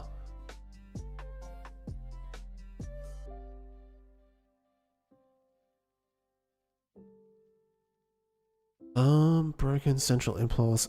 Yeah, I mean, I don't know why these are still there. That's a good point. So what we can do is just with the encounter. That's a pretty easy fix. So right now, that's another to-do. I have to put art for this. It's going to need to be like different for every single zone. But basically what happens is like there's a start, which goes like this. Now, I don't remember for the boss encounters if I created like an end. Yo, I didn't see the comma in the title. I was worried for a sec. Thomas, welcome. Yes, we are good vibes coding, not vibe coding. It's a joke from last stream. Someone tried to tell me that every game is vibe coded because we're just going off vibes, which is, it's not untrue. We are just sort of going off vibes here. However, there is no use. This is all organic pixels, organic code, 100% grass-fed, homegrown, human-written game development.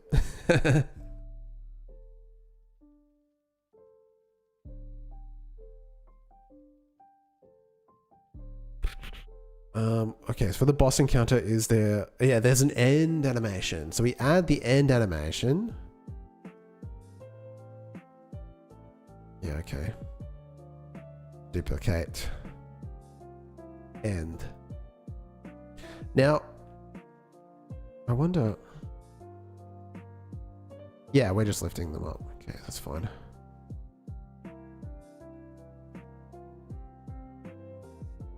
Just flip them.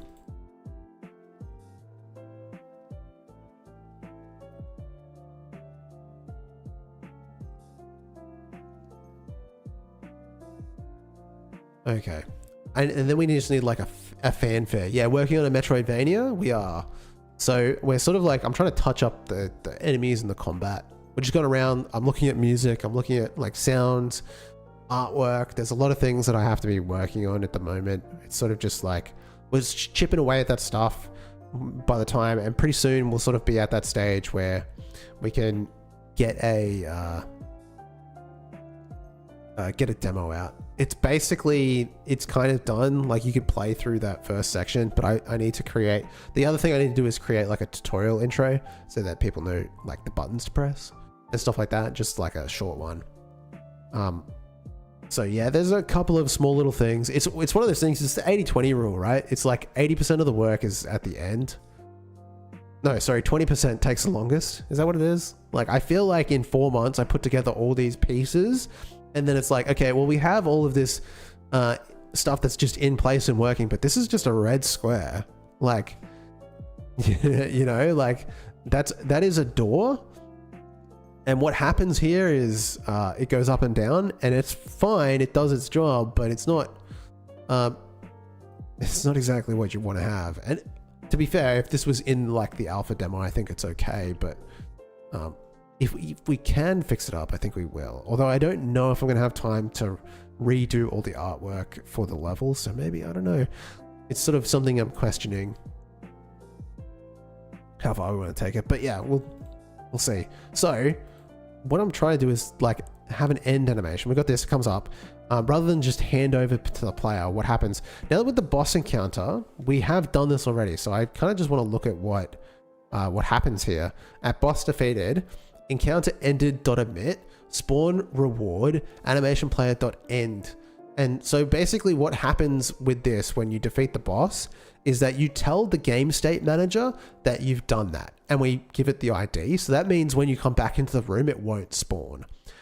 Well, it'll always be there. It'll just be deleted when you enter the room going forward. And then like encounter ended.emit, I'm not really sure what that does. And then we spawn the reward. And obviously we don't do that for the, we don't do that for encounters. We'll just like open the doors so we can count this out. But like the rest, we probably want to do, I'm just going to copy it because it's easy enough. Enemy defeated. On encounter, start point, and there's probably a function here somewhere where it just calls queue free.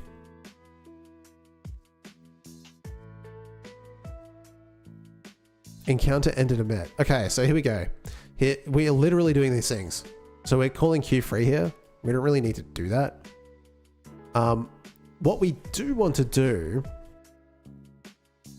is probably delete the detection, the starting detection thing. I don't know like how that even works. Probably put this in a function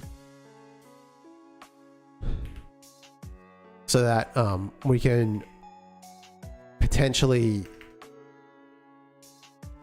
expand on this if we have to. encounter ended, and then it's literally this, but without the key free.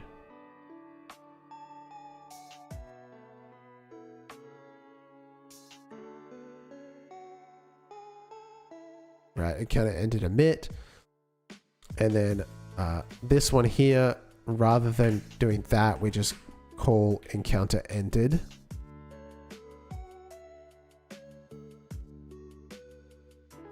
That's a function as well. Okay, so on encounter ended, probably better. Although that does give the impression that the signal does trigger this, which is not true. What does the signal do?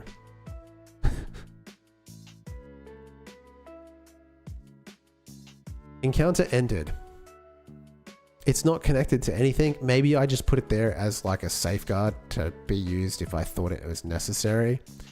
Let's have a look. Encounter ended is not getting connected to anything. Check the code. This function's not even being used.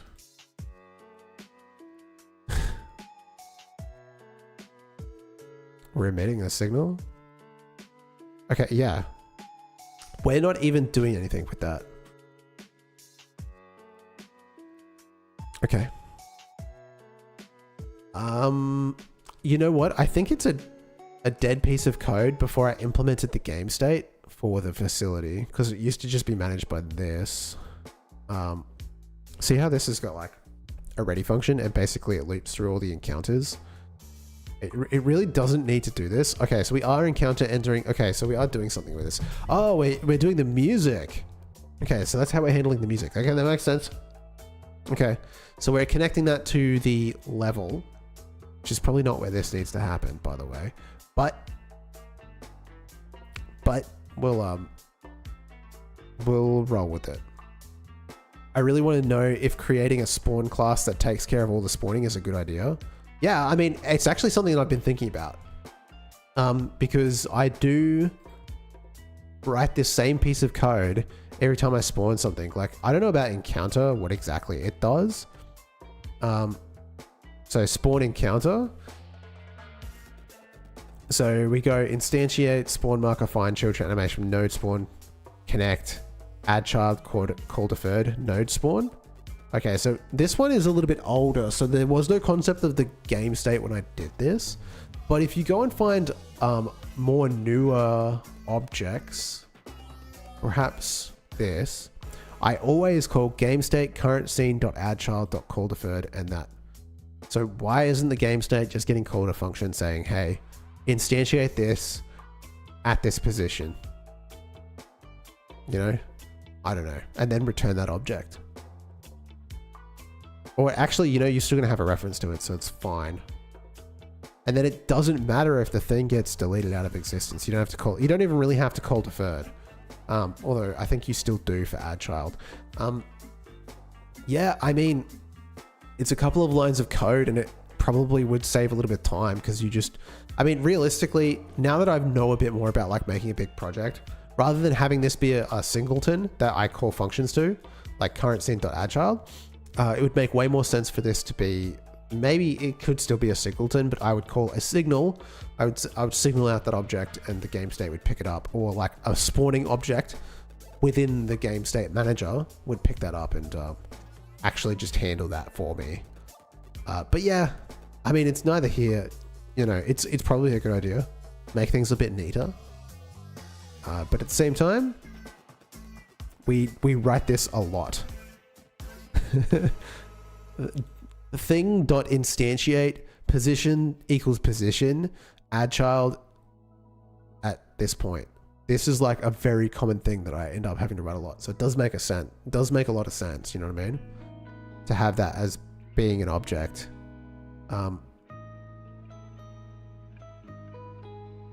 But before we get too distracted, we need to just round this out. So when the encounter ends, the doors need to open, which means we need to call animation player dot play. I can't type. End to open the doors so you can escape. And then I think really that's it.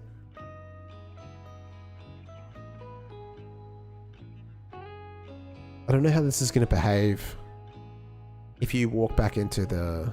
So when you actually hit this encounter start point, I don't know what it does. If player is body, yeah, you're still going to have functions for spawning each script.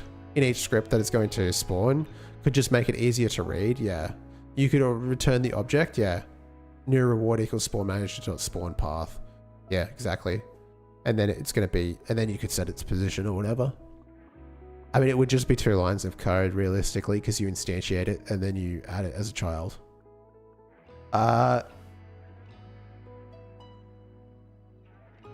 trying to think. Would it be 2 lines? Maybe 3.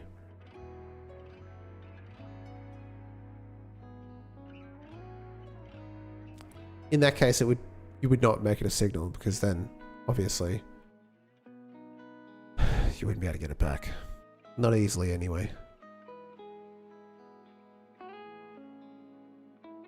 Okay, so if spawn array is empty, return. Okay, so that's probably fine. Like, I don't anticipate too much of an issue. Maybe it's overkill. I mean, it is, like, not a bad idea. I just like everything to be neat and readable. Yeah, exactly. Not everything in my game is neat and readable. Definitely not. Okay. Okay, so I think this is going to work, like, just off rip. And then the other thing as well... Spawn, hey, Bone Circuit, welcome. Spawn, delete 1,000 things in a test and see what memory looks like on both sides. I'm copying every stream. We have a speed right for our camera.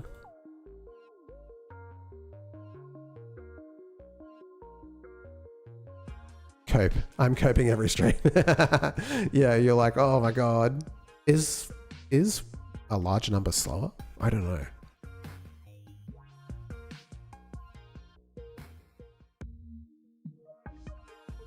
Yeah, it's one of those things. It's like, and it's funny because I spent a lot of time on my latest like tutorial last year.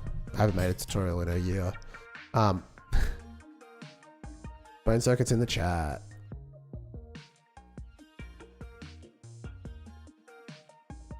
I spent a lot of time making sure that was super clean, but like even now when I look back at it, I'm like, don't know about those decisions. You're always improving. I think that's a good thing, but I don't know. Let's see what this feels like, and if it sucks, it sucks.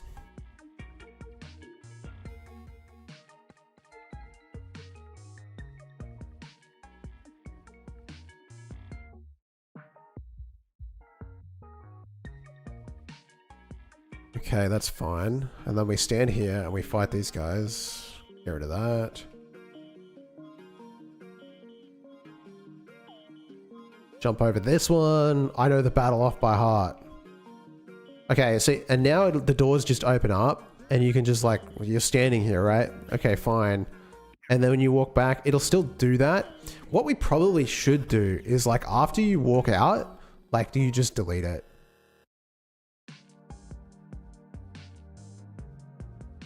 But right now, once you leave the room, I believe it won't be there. And you just walk out. Yeah, it's just a smoother transition.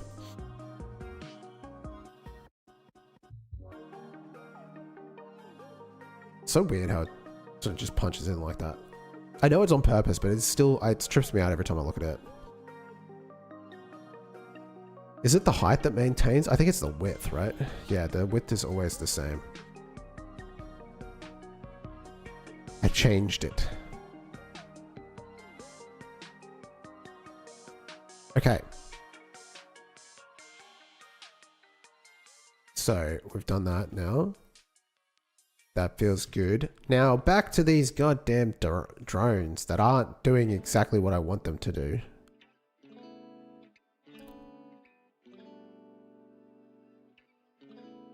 If is connected, then it returns and it connects that spawn impact effect. I don't know. Let's just, I know that it happens because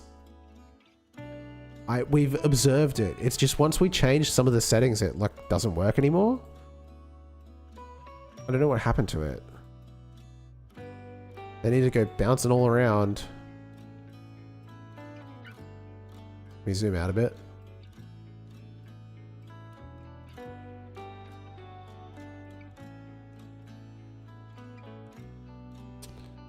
This lifetime is kind of annoying.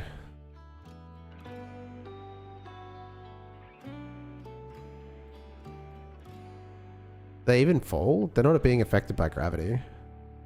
They're just, yeah, they're still not being affected by gravity, by the way.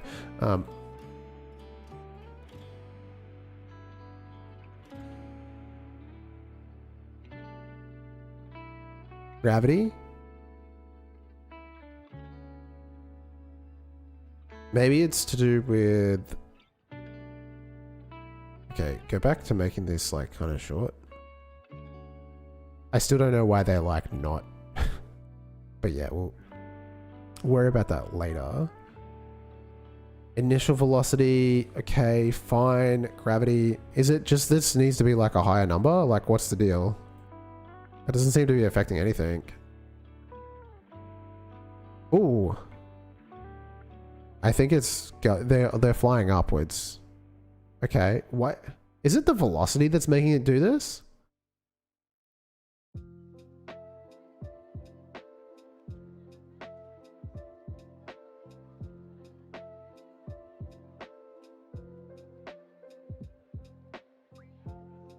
Huh.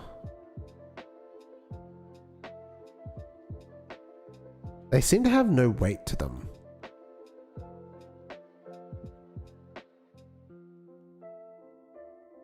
Like they're really floaty and I don't like that. I think we just changed this to rigid body, right?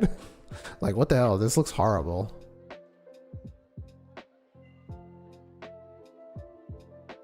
I don't understand why. Is it the scale? Is it the scale that's causing issues?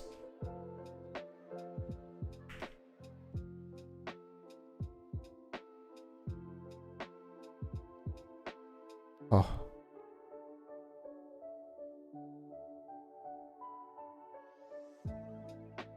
I think it was the scale. The scale does cause issues.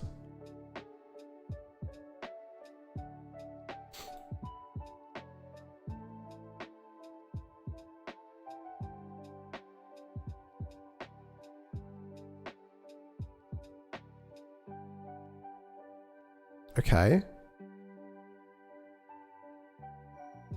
What are some of the settings I've got for the, like, for the broken drone body? Not this one.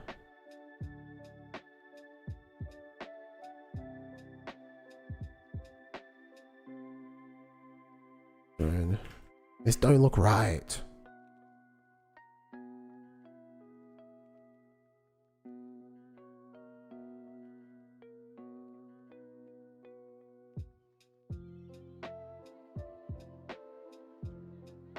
This one here, like they go down real fast. What am I doing differently? Oh, it has 1,000 gravity. I'm switching this to rigid bodies. This is ridiculous.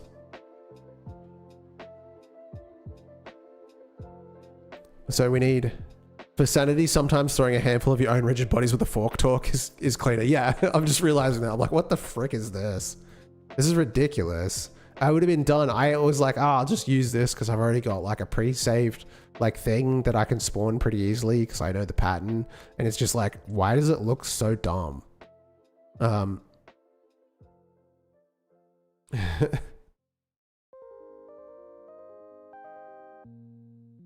Death effect can be a rigid body, by the way. But also like the broken drone bodies, it could just be another broken drone body where we apply a central force based on direction, right? So just spawn another one of these things. We just loop through them and do that. We just need like a bunch of pieces.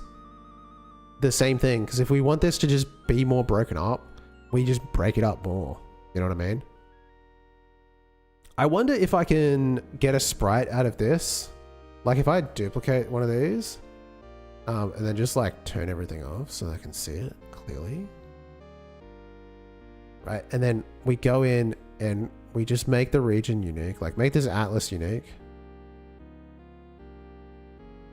And then we change the region. Can we like actually zero in? Like, is it pixel snap, grid snap, auto slice? No, we don't want auto slice with grid snap. Pixel snap. I guess it's like you have to be within a square. Like you can't really just like take a slice of it like this.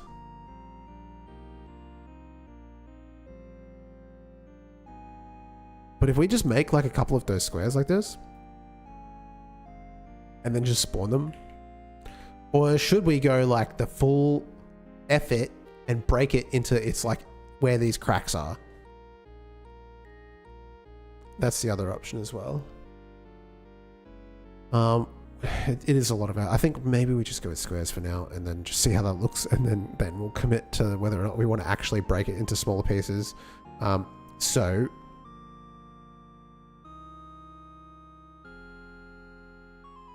delete that one.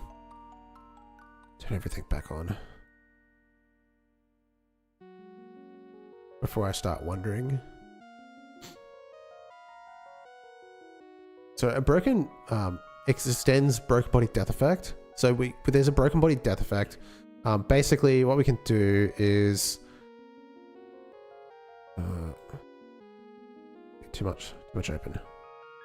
We're probably gonna need that. Drone final effect. Just delete everything. We probably actually, you know what, to be honest, we probably do want a little bit of particle in there just to like show that, you know, make it like kind of colorful.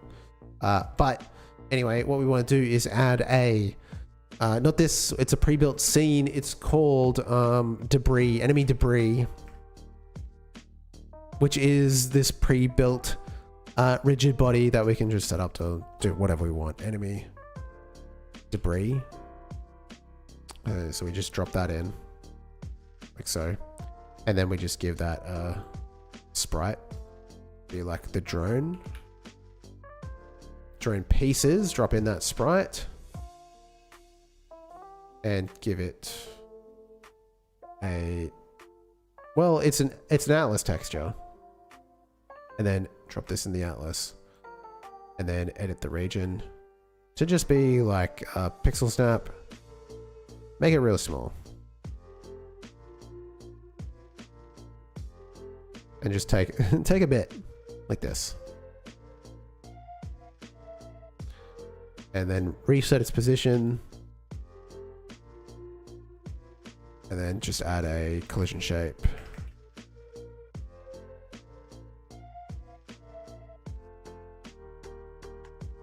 And it's teeny tiny.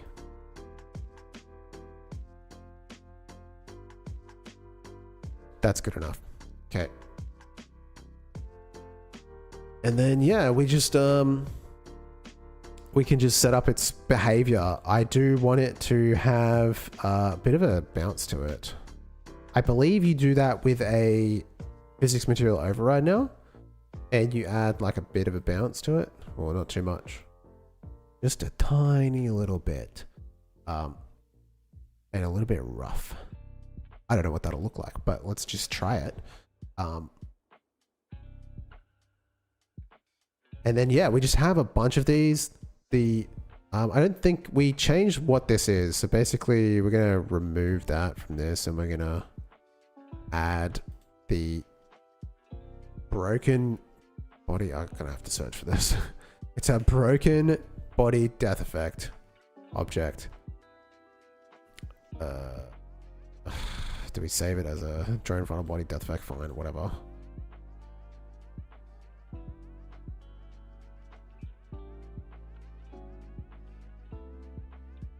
Okay. And then you just populate this array with the things to give it like the initial force. Okay. And you assign that GPU particle, and then you assign that. Easy, easy, easy. And basically we just want a bunch of these.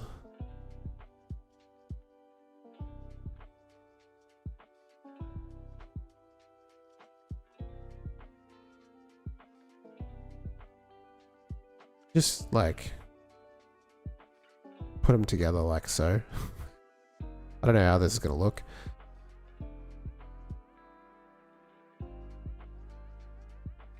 Make a little group of them. Maybe we can give them like a little bit of a force to begin with.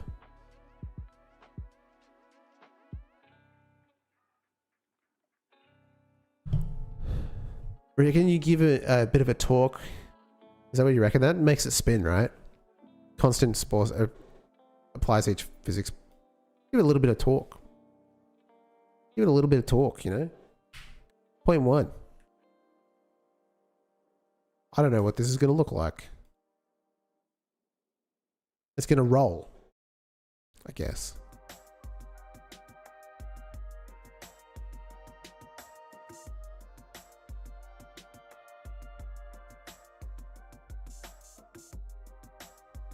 Okay.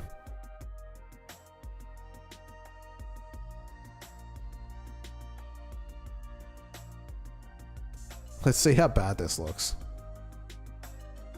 Or it might look good, I don't know. Change this GPU particle effect to just be clear. So it looks like sparks flying, I guess. I don't know.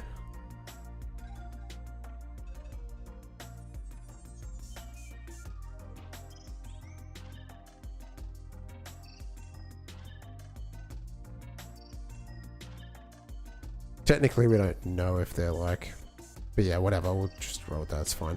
Okay, so there's a little bit of spark, a little bit of that.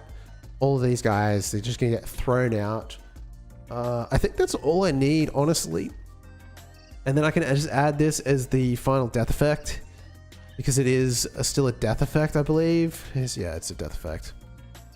So we go back to the drone body, and then we go back to the death effect. And you've got enemy debris. Oh wait, okay, it's already there. Easy. Yeah. Let's just see how it goes. It could be a total disaster. It could be good. I think I may have to set up like a duration, max time 10, random time. There's no effect on impact. So we should be okay there. Alright, we're about to find out how bad this looks.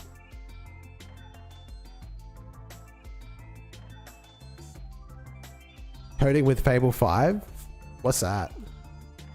Is that the game? I'm not making a Fable game. No, it's good vibes coding. You know what I'm saying? It's not that we're vibe coding, it's that we're coding with vibe, you know? Vibe coding.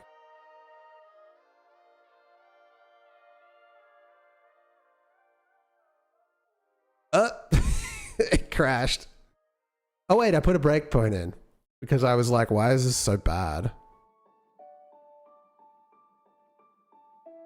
Oh, now I can't see shit.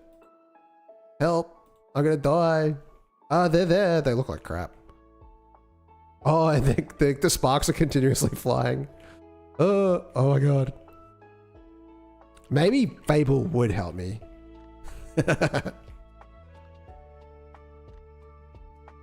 It's kind of doing what we want it to, but yeah, it just doesn't look good. And I died.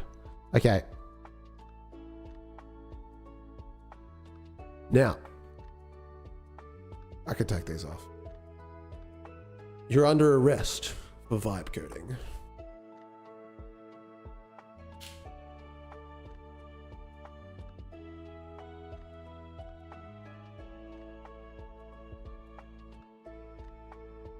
Okay, so let's have a look at, first of all, the effect has got a continuous particle, which we don't want. It's a one shot. First of all, make it like a lot longer, like 5 seconds. That's fine. Make it fewer, very few particles for this. It's just, it needs to be subtle. It's the artwork that I don't like, but we can fix that, right? Like, it's really, that's the problem I have. I want them to sort of move around a bit more, but like, we can work on that, I guess. Yeah, we work on the physics behavior of it, and then, yeah, we'll work on the artwork of it, because it is just a square at the moment.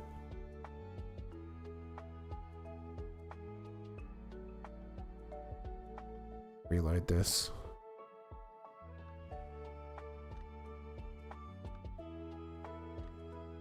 I mean, yeah, it kind of works.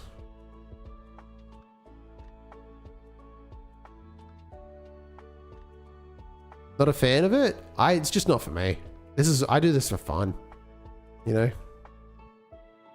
I have concerns, obviously, but I'm not gonna lie, I'm not gonna hold it against you if you use it.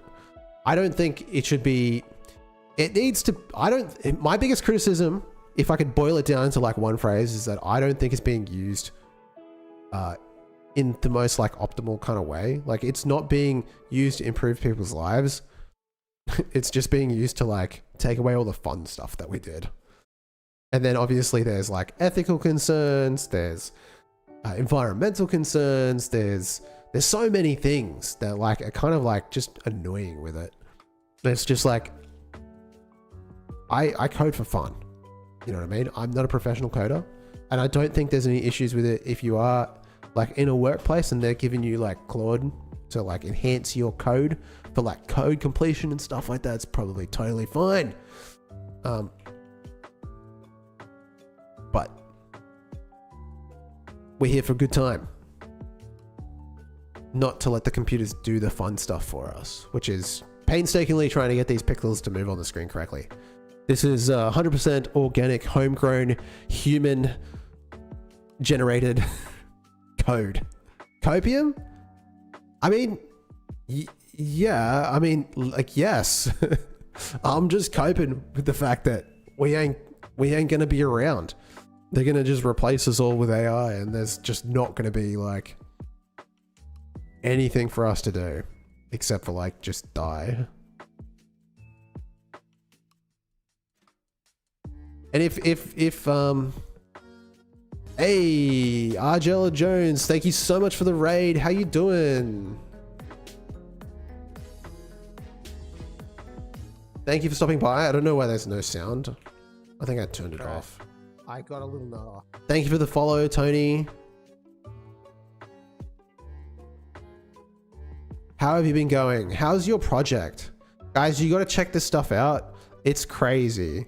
I watched your devlog. The amount of effort that you put into like getting the object pulling was insane, right? So like, if you guys don't know RJL Jones, he's making a Total War style game. Welcome in. I encourage everyone on YouTube to check this out.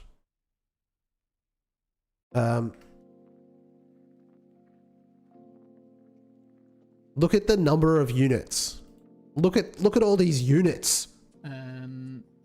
Sorry, that's the wrong thing. I've been making this, and for a while now. This is how you. I can only get 30 on the screen before my game starts to lag. October probably. Because before this iteration right here. This is insane. You gotta like you got like some. It's a lot of effort. You gotta like make a course or something. Make a YouTube tutorial. It'd probably be a very long one, I imagine, on how to make something like this. Damn. Hey, look, we got the asset store coming out. Maybe it could be an asset. I think it's really cool.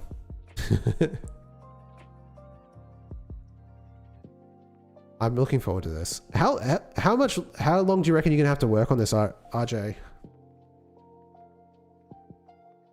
Do you think it's gonna be a long development cycle for you? Because I want to try it.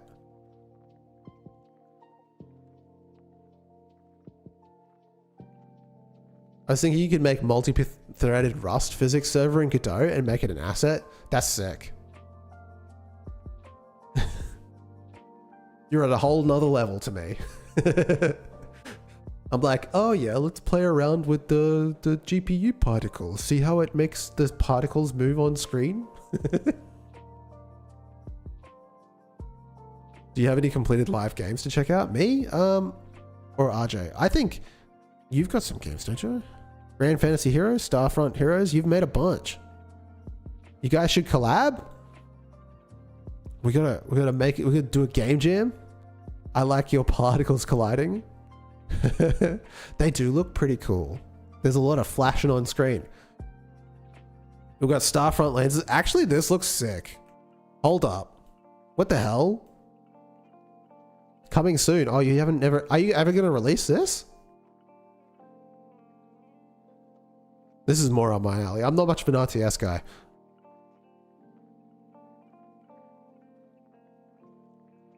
Or is this on the back burner? Grand Fantasy Heroes. So you've made stuff before. Mostly positive. I got a little burnt out on that. Yeah, fair enough. Understandable. Do you do all the artwork yourself as well? What a talent. Yeah, this lady's eyes are creeping me out. Oh, it's like mascara.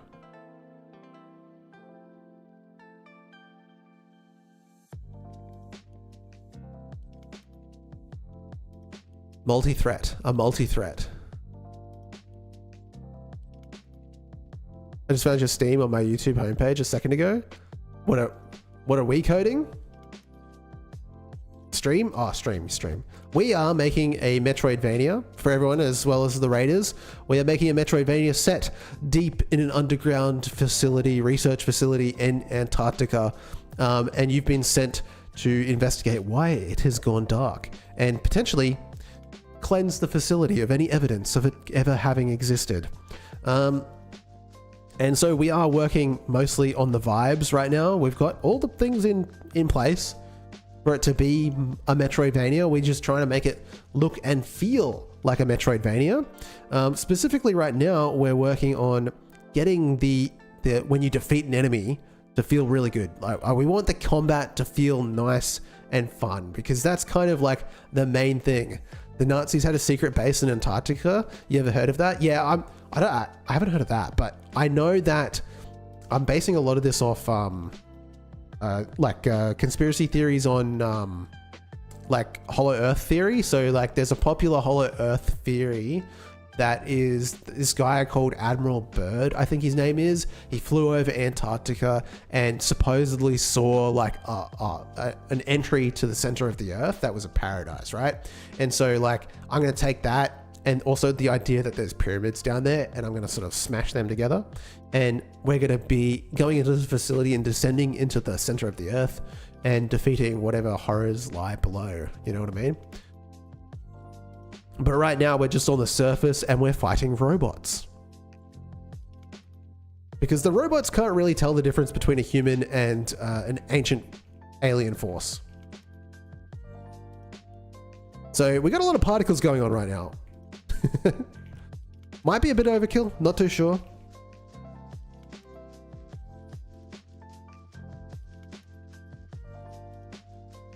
It was aimed at procuring whale oil for margarine. Well, I mean, you got to get it somewhere, right?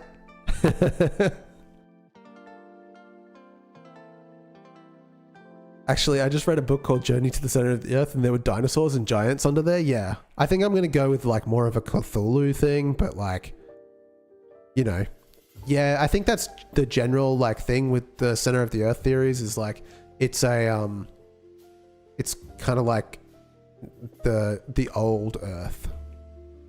Also, I'm just noticing that sometimes if you change the direction of the aim, it like doesn't show up where the arm is. So wait, let me see if I can get this right. Yeah, there we go. So if you shoot and then press up, no, shoot and then wait for the bullet to go, wait for his arm to lower, then press up and shoot. It'll shoot from the forward position. Anyway, I can fix that later. Anyway, so you can pick up power-ups. It's not very much of a fanfare, but you can do it. And we've got the gauntlets. And we can go over here and we can fight a boss. Signals are so slow sometimes. Yeah, they are. Signals are slow. And we can fight this gigantic tractor. Ouch. I don't know why in this room the particles aren't bouncing off the wall. I guess the occluder's not set up. Ouch. Oh man, I'm really fighting badly against this. This is meant to be at the similar difficulty level as Silksong, but I think it's going to end up being easier. We'll see. Okay, we got the protective barrier. I need to have those guys come out of like a different spot. And they're in the same location. They kind of just look like there's just one.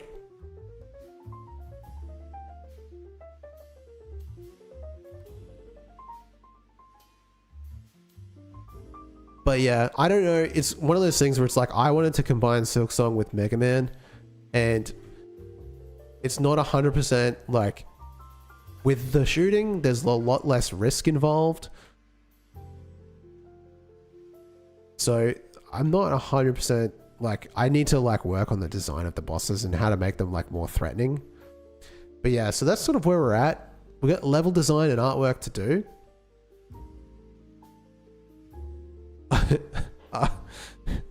Signals. Actually, I just thought of signals.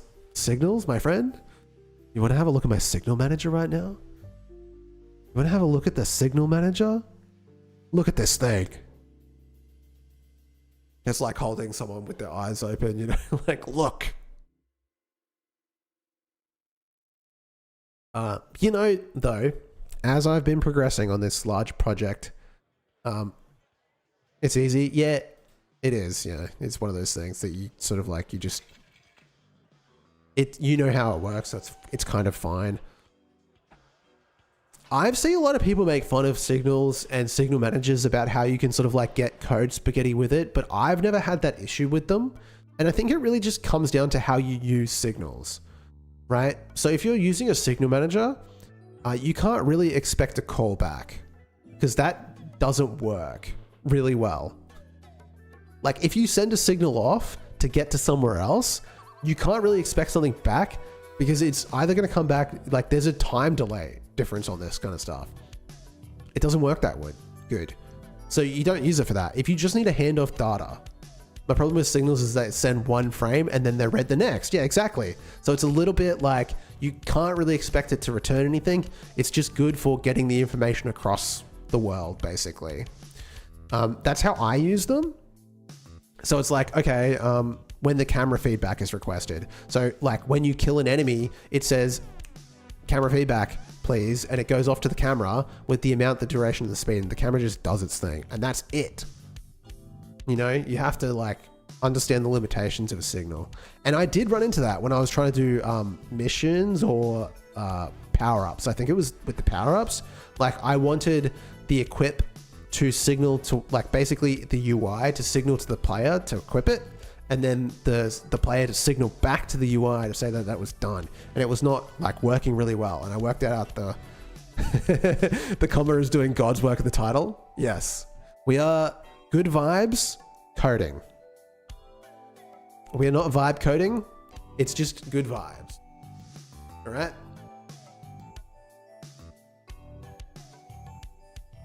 I don't know if these glasses elicit good vibes.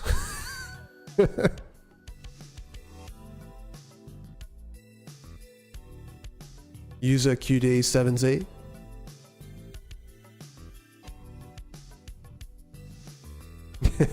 Oh damn. you got the emoji. We are coding the vibe. Yeah. We are coding with vibes. Now, why don't these effects look good?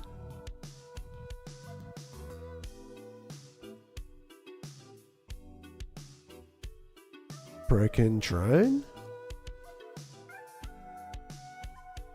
Spawn impact effect.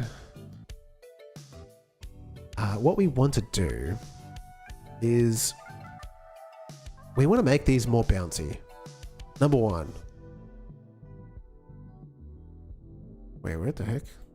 Oh yeah, we are on these. These need to be bouncy as hell, I think. Like I did 0.2. I think we just make it 1. We do want these to like move around a bit because right now they just sort of slide on the floor. They look like crap. It's also like, I feel like I'm going to need to make a specific particle for this. Texture, I mean. For this. Because at the end of the day, they need to... Oh, it's all the same. They need to stand out a little bit more. If they don't have an outline, they don't really fit in with the aesthetic, which is a little bit more like heavy on the line art. I feel like, and also maybe like we could get a couple of different shapes involved in that. So rather than just squares, like squares are a problem, but we can work on that. You know what I mean?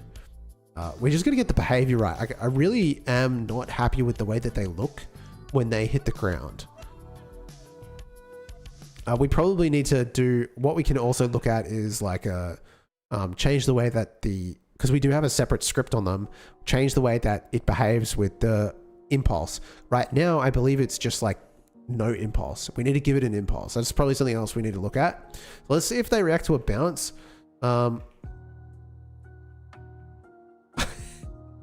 Okay. All right, mate. Okay, I don't know about that.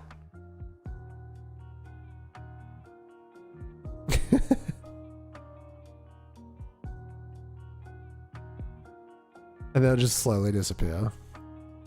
Okay. Okay. Okay, let's look at a whole bounce is definitely not what we want to do.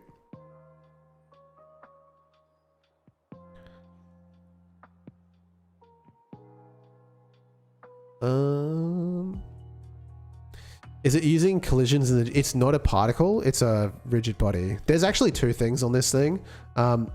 There's a combination, it's a mix, but right now we're working with rigid bodies because we want them to sort of have a bit more presence in the physical world. I find that with GPU particles, it's really hard to dial that in and get it right. I thought it'd be easy with the debris. I'm using them here as well. So it's this broken body is basically comes off in stages. When you defeat a drone, what'll happen is it first breaks it into multiple pieces. So the drone, it's sort of like the main enemy that you're going to find around the first level. And we've got the defeated drone, right? So that's what the drone looks like when you're fighting it. And when you defeat it, we're basically turning that into a bunch of rigid bodies that are just going to start falling, right? And the main body, the rest of these, they just hang out like these like wings, I guess you would call them. They just hang around. They don't really do anything. But the main body, when it takes damage again, so you can actually shoot it, or if it hits the ground, it will actually spawn another body, and that's this one here, which will just fall to the ground. It actually reacts to the shot you take, and then what we found with this though, right? Okay, so the main thing is we want the thing to be remaining is the circuit board here. Like the circuit board in the eye is kind of like the flesh essentially, even though because it's a robot. But these things here, they weren't like, they're just on a timer for deleting themselves, right? So if you look at this, you've got like a fade out essentially. And so it waits like a random amount of time between 10 and whatever. I don't actually know how the code works. I don't remember. Max time versus round F. So it's anywhere between 0 and 1 times 10. But yeah. Oh, excuse me. I need like I actually have like a mute button, I think. I don't know if it works. Yeah, it does. I'm pressing it, but I don't know what it's doing. It's probably not connected anymore. I had a mute button, past tense. So yeah, so it just sits around for like 10 seconds or anywhere between that. But the issue I had was this is kind of too big. So it's like, we kind of want this to break as well. And so in order to achieve that, we were like, let's just go to a GPU. So when they hit the ground, this is sort of like, you're going to shoot this occasionally. When it hits the ground, you kind of want it to break again. Which comes to this, which is sort of like just a collection of colored shapes essentially. And I originally was like, yeah, just a couple of these, that'll do. But it was behaving strangely. I didn't like it. Now this is kind of the same thing. We just need to give it a little bit more of an oomph. Now I reckon we go to launch parts, because that's what's not happening right now. So launch parts is the function we want, and we're going to override this because right now it's getting the direction, which is 0. It's getting nothing from this. So it's not getting any kind of force here. Am I using Jolt or Rapier? I guess I'm using Jolt. That's the default now, right? Yeah. Right. Wait, hang on a second. I haven't even checked. Wait, Jolt physics 3D, but like, hang on. How can you tell? It's in the 2D physics? Run on separate threads. Default, Godot physics 2D. I'm using default. Whatever that is. I haven't had to think about it too much. Maybe I should need a change. Are you vibe coding? I'm coding the vibe. We are coding the vibe, my friend. I guess there isn't a Jolt 2D. Yeah, probably not, eh? I don't know. We're using whatever they gave us. Press that physics thread button. Run on a separate thread. Oh yeah. And the default physics is fine. 980 pixels per second. Happy, happy.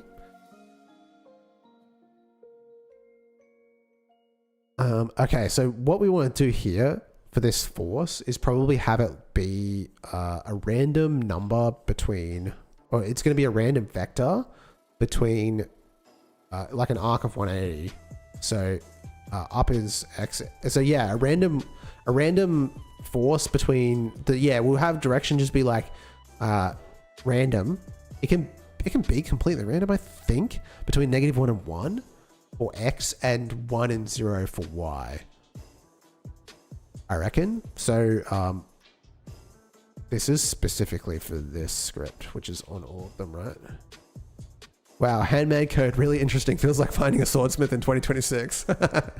100% organic, homegrown, human-made pixels and code. I don't really like using... it's one of those things, I just don't really have like a use case for it. Every time I ask it questions, it pisses me off. I ask Copilot at work sometimes, and I'm like, you're wrong. I disagree with him every time. And he's like, you're right. Good pickup. And I'm like, how about you shut the fuck up? Right? And then I get pulled up for bullying the cheat. I get pulled up by HR for bullying the AI. Can you imagine? Imagine hand coded as a sales point. I'm actually thinking about setting up my PTY Ltd and calling it Organic Pixels. No one steal that name, please. I guess now I have to do it. I've said it on stream. Honestly, who uses Copilot, the most dumb AI on the planet? Well, at work, I don't really get a choice. It's just what I have to use. And I work in finance, so like I don't really need it that much. I occasionally will ask it questions about like contract related questions, but it's mostly just, I have used it. If I'm having trouble finding something within a contract, because I do have to read a lot of contracts, I will feed it the contract and ask me to find something, but I still have to go read the actual contract. I just want it to find it for me, because it's like kind of hard sometimes. You don't have time to read like a 50-page document. You just want to find out, you know, what are the rules around the security deposit, for example, for like a lease. You know what I mean? But and then the only other times that I've asked it is if like I'm a bit on the edge about like a certain decision and I just want to see what it says. But most of the time I either like already was expecting the answer or I disagree with it entirely. It feels like an expert in most domains when I'm talking to it, and less like an AI that you're absolutely right. I mean, I don't know about Claude. I haven't tried any of the other ones, but when I ask AI about things that I know a lot about, I never feel like it knows what it's talking about. You know what I mean?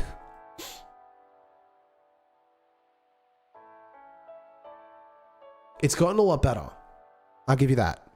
Even Copilot has, because when I first started asking ChatGPT, when ChatGPT 3.5 came out, about specifically accounting related issues. So AASB 16, like accounting standards around leases, which is what my main job is.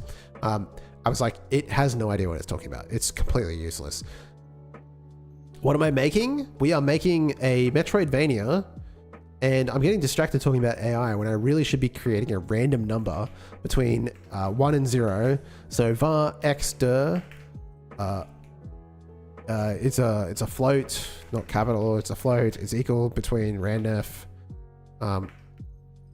rand f range, I guess. Yeah, because we're going to go from -1 to 1 for the x.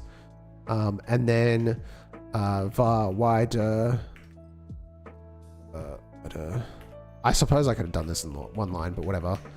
ChatGPT would have done it in one line. rand f range. And this one, I think we're just going to make it like 0.2 to 1. Because we don't want it to ever be 0 on the y, but like just a little bit. It's also the same model, which was banned by government and is so dangerous for public use. God damn. Why are we using it then? I feel like it's... They're gonna just shut that shit down, man.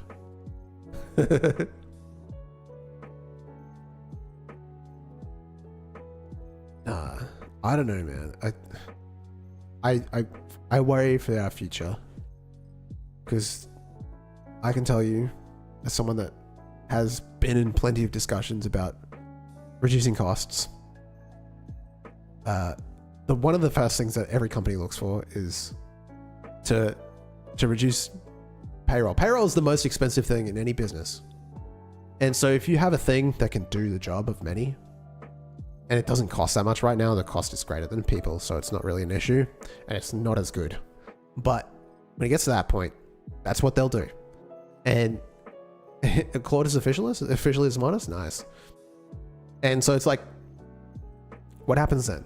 You know? What are we going to do? API, yeah, AI is more expensive than people right now. But eventually that's going to change. It always does. I think I was thinking about this today actually, because I was like, they won't do like a universal basic income. It's just not, like, the world's not ready for that. But like maybe they'll do like mandated number of employees per company size or something like that, per revenue figure. I don't know. They'll like force companies to employ people. Something like that. Because they won't ever do UBI. That's just not happening. Okay, so direction equals... I don't think universal basic income will happen. No, it's just not, it's not ever on the cards. No one wants that.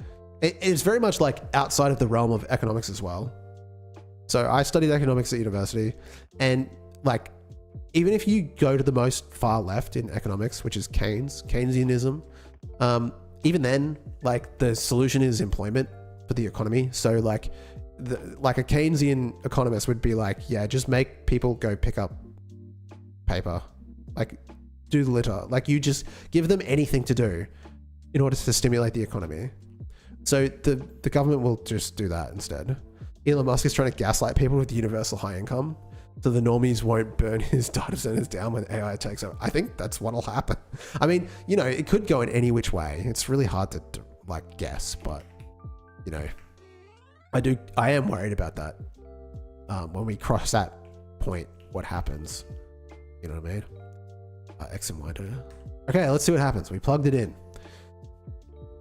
Less people equals less need for work. Yeah, they could do that too. You never know.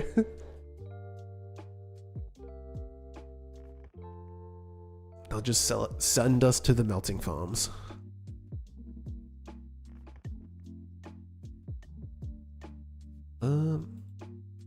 I have a feel. Oh, we still made these really bouncy. They're gonna bounce like all over the place.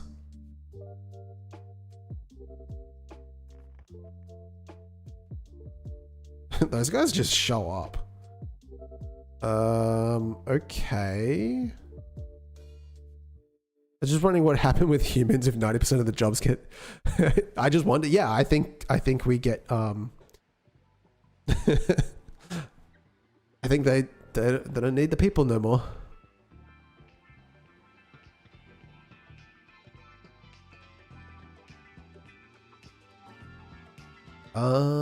Space. What? Why did this bug out? What the hell? Cannot call method intersect ray on a null value? I'm so out of... What the heck? Space state dot intersect ray. Space state is null. Space state equals get world 2D direct space state. Means the world didn't exist when this tried to get called. What happened here? I've never seen it bug out with that before. The vibes are down. The vibes are dropping. What? Okay, let's run it back and see.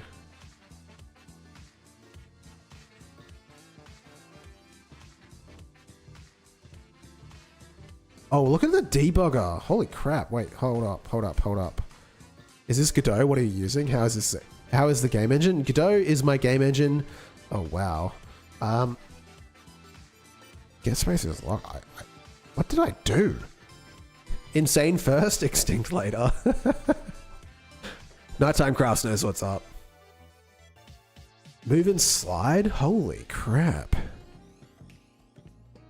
Godot, yeah, I use Godot as my game engine. I am a big fan of Godot. It's open source and, if you didn't know, recently banned AI contribution to the code base. So you cannot vibe code into Godot anymore.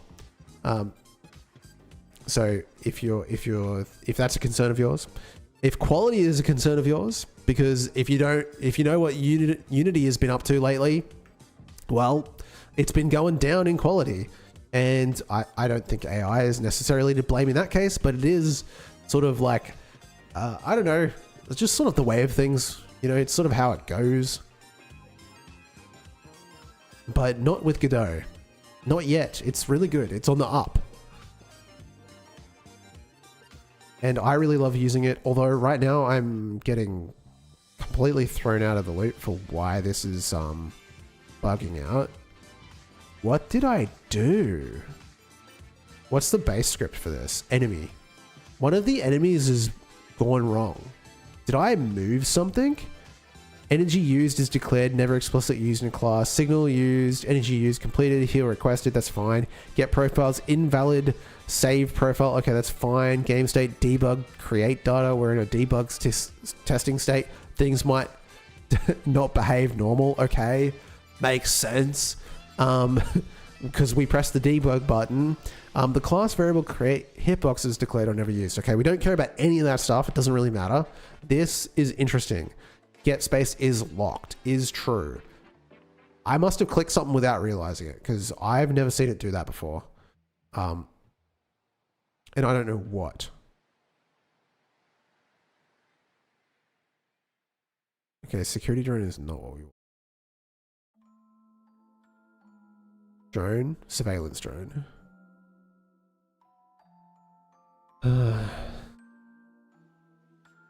Try changing the physics process to try.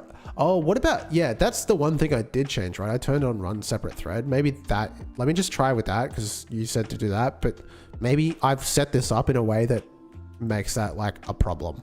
Yeah. Thank you for reminding me. Physics process. Oh, right. So process. I mean, to be fair, everything should just be in physics process.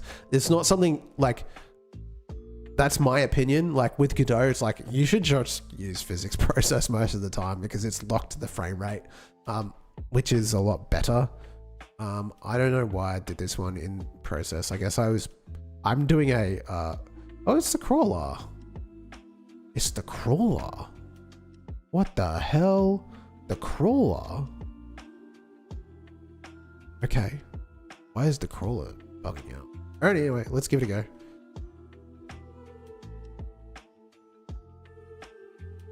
Back to it. Nothing to see here. I did notice they were behaving a bit strange. I was like, because I'm actually breaking a lot of rules. It is actually worth pointing out that in order to make this happen, like have them like come out of the ground, I don't know if I'm doing it properly. It's probably worth revisiting that because I am just like pushing them up out of the floor. I don't think I'm like handling whether or not they should be active or not. They're like, their physics is just processing immediately. It should wait until they're activated. Okay, well, yeah, the bounce is the bounce. Okay, well, to be honest, it happens way too quickly for me to even notice. And they're kind of the same color as the background. Honestly. Final effect. Bounce is way too high. Let's bring that back down.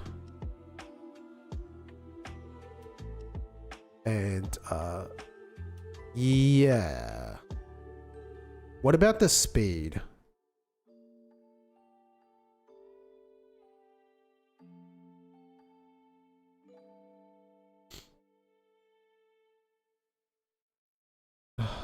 What?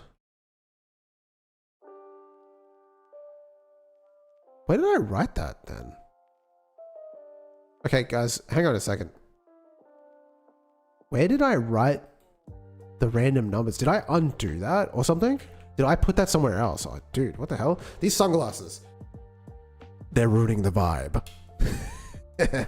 Oh, damn, it's really bright in here now. Hang on, I'm gonna go back to the nerdy glasses.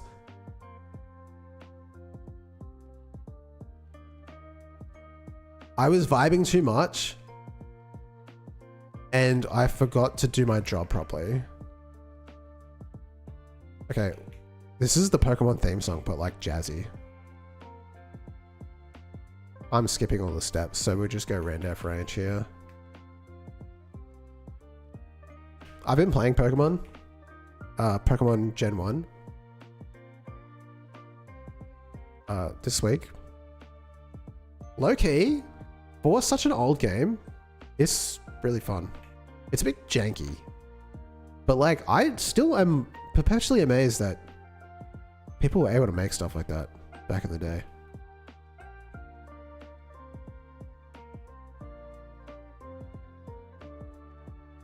Direction equals that. What have I done wrong? Too many arguments for Randef.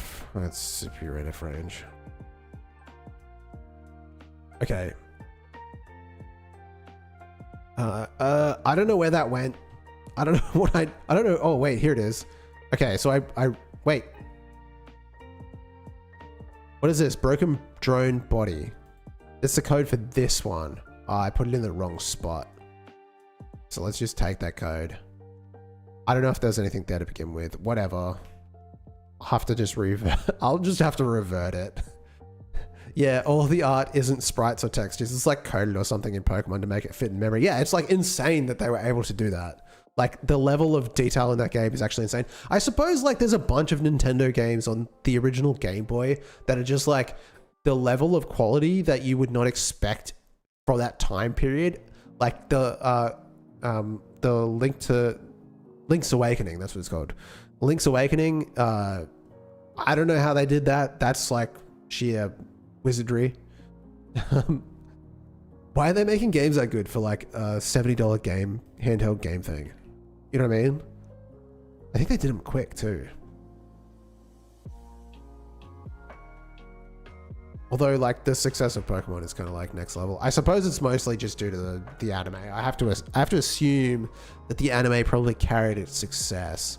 Because like, if I think about the reason when I was a kid that I got a Game Boy, it's because I was watching the anime and I wanted to play the game. Like somehow, I guess it was marketed, there was advertisements on TV, but like, I played the cards. You played the cards before the anime. That's actually sick. I don't think, it makes me wonder, like, being in Australia, like especially back in the 90s, things sort of came to us out of order, or maybe it was just me, because there was no internet. You were sort of just a kid at the mercy of the television, right? You just, whatever they told you existed. So I feel like I didn't know about the card games until like way later. But yeah, that's so cool. Yeah, I remember I was watching it and I just really wanted to play the game. I didn't have anime on the TV. Yeah. Okay. I didn't I think I had like, you know, when I was a kid, I got it like a booster pack for the Pokemon cards. I think everyone had. I didn't read the rules. I didn't know how to play the game. We would play it like me and my friends. We would just use the cards and play it like you were playing the video game, you know.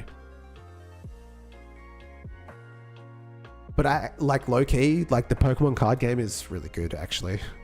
At least the one on mobile. I've never played the real version of it, but the mobile version of that card game is really fun. Okay. Okay. So yeah, let's give this a test. It should be working now.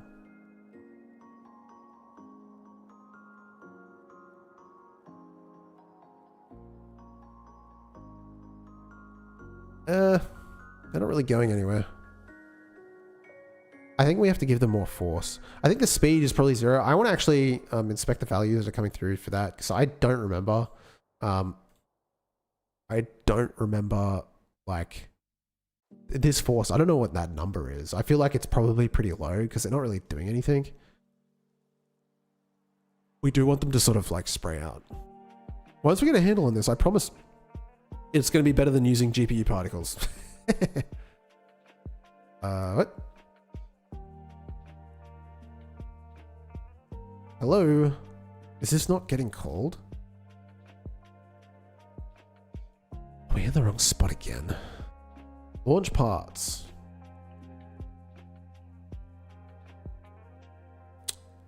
Okay.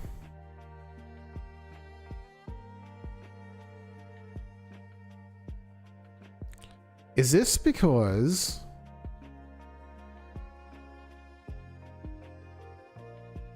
So what happens when you only have 3 hours of sleep? God damn. I think the issue is... So this is enemy debris. This is broken body death effect.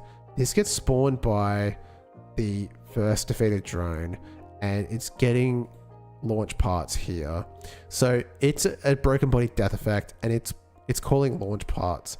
So this main body is broken body death effect, and it launches the next thing, which is not... It is a broken body death effect, but this is an enemy debris. It's not a broken body death effect. So it's not calling launch parts. And you wouldn't expect it to. These need to be changed. Actually. That one can stay the same, but these ones all need to shift to being broken body death effects. I find the banning of AI contribution kind of hypocritical, because the people around FFmpeg, which were very anti-AI contribution, randomly accepted security patches during their testing of Claude Mythos. Is it possible they just didn't pick it up? So it just depends on how good the model actually is. Yeah, like they just didn't detect it or something like that, maybe.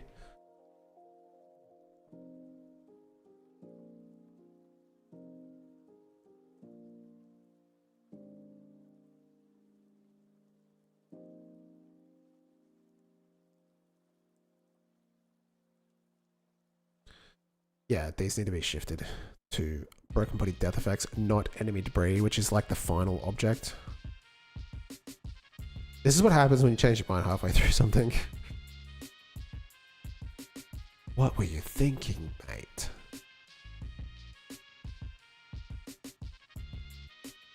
Even if this is there a way I can like jank my way to this?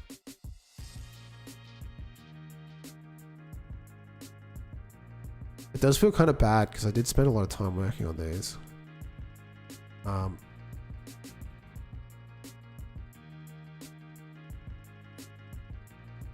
To be fair, you know what? To be fair, this death effect is the only ever being called on enemy debris. It's not anywhere else, so I can actually just change this and drone. This here, broken body death effect, is a death effect, so I can actually still. Hello, the mask and other. Welcome. How are you doing today? So this, I can actually still call that function launch.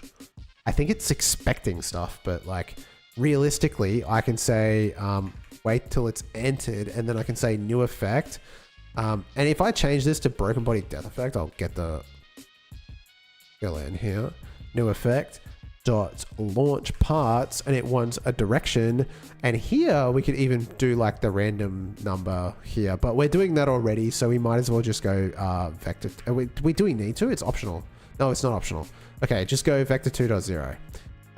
That's fine because on the actual effect we're gonna override it here. Okay, last attempt, and then I need to go get some sleep because, buddy, I did not sleep much last night. Not for lack of trying, but my neighbors did not want me to sleep. Gotta love it.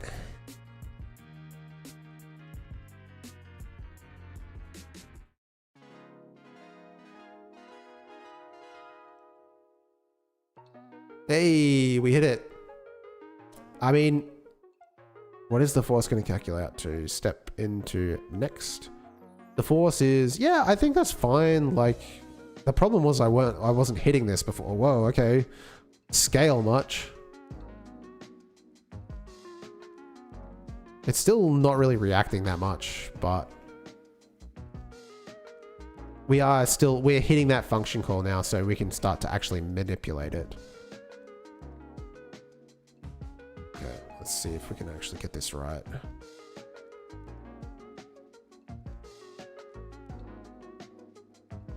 We're applying a central impulse to these guys, and I guess it's not enough. I don't know. They really should go flying, but I guess if the direction was kind of small, then it would need to be like... yeah, it really depends on... That's the problem, isn't it? Because if X is like kind of close to 0, then it's not really going to do much. I guess, what's the speed variable? I set that here. So what if we just make that 200? So it's just a chosen number. Make it really big, see what happens.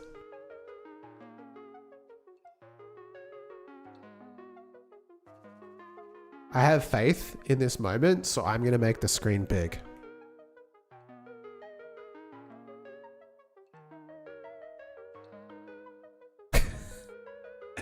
Yeah, it ain't it.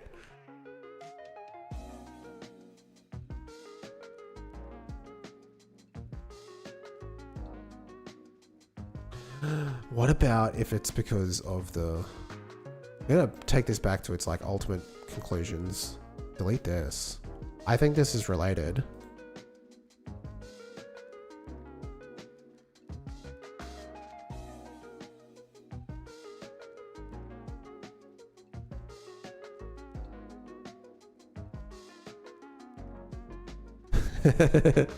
It did not pan out.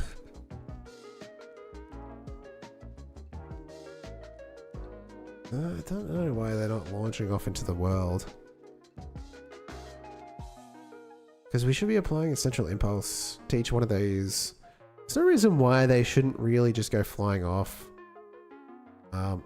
Maybe it's torque related. Body's constant total rotational force applied to each physics. That's fine. They really should be like rolling. The mass is 1 kilo. If we make them smaller, it's probably... I don't know, like what happens if I just make this like a really big number? I think 200 is already really big. I don't know why. Let's just go to breakpoint and see these numbers play out, because like it should be massive, and that force should be sending them off in all sorts of directions.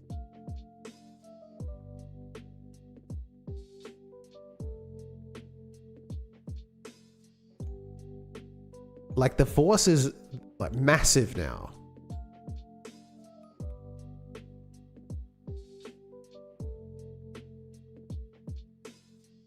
It's gonna be the same for all of them. By the way, it should be random. I really should be doing that on a per frame basis. Not a per frame, but a per piece basis. They are flying across the room now though. So I just have to make the force like really big.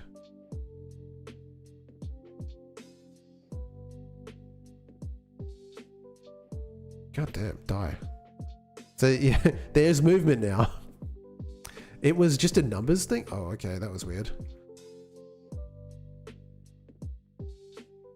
It was literally a numbers thing. See, look, they rolled like a little bit. Look at them go. Yeah, that's kind of what I wanted them to do. So why did it take so much? Why does it take so much force to move these things? I guess that's something I'm gonna have to understand. I think I've set them up weird. Something weird like that. The point is, I need to go get some sleep because I'm tired, boy. Don't forget to like and subscribe, guys. Hype, whatever you can. Thank you so much for the support. Thank you everyone on this list, especially NA Games as well, for joining today. We should raid. I've got a lot of people on Twitch, so I shouldn't waste that. I should pass on that. Pay it forward. That's the word. That's what I'm looking for in my head. Is this? Who am I following? And in the same category is D-Boy. Yeah, he's a good guy. He just released a game too. Farm Simulator. I forget what it's called.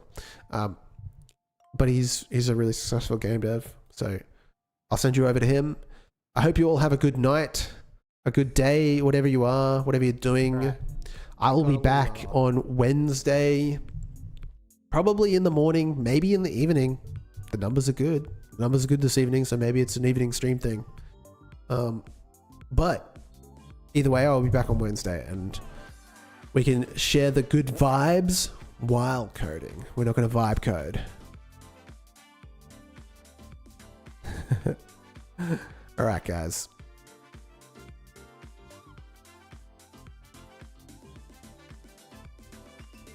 See you later.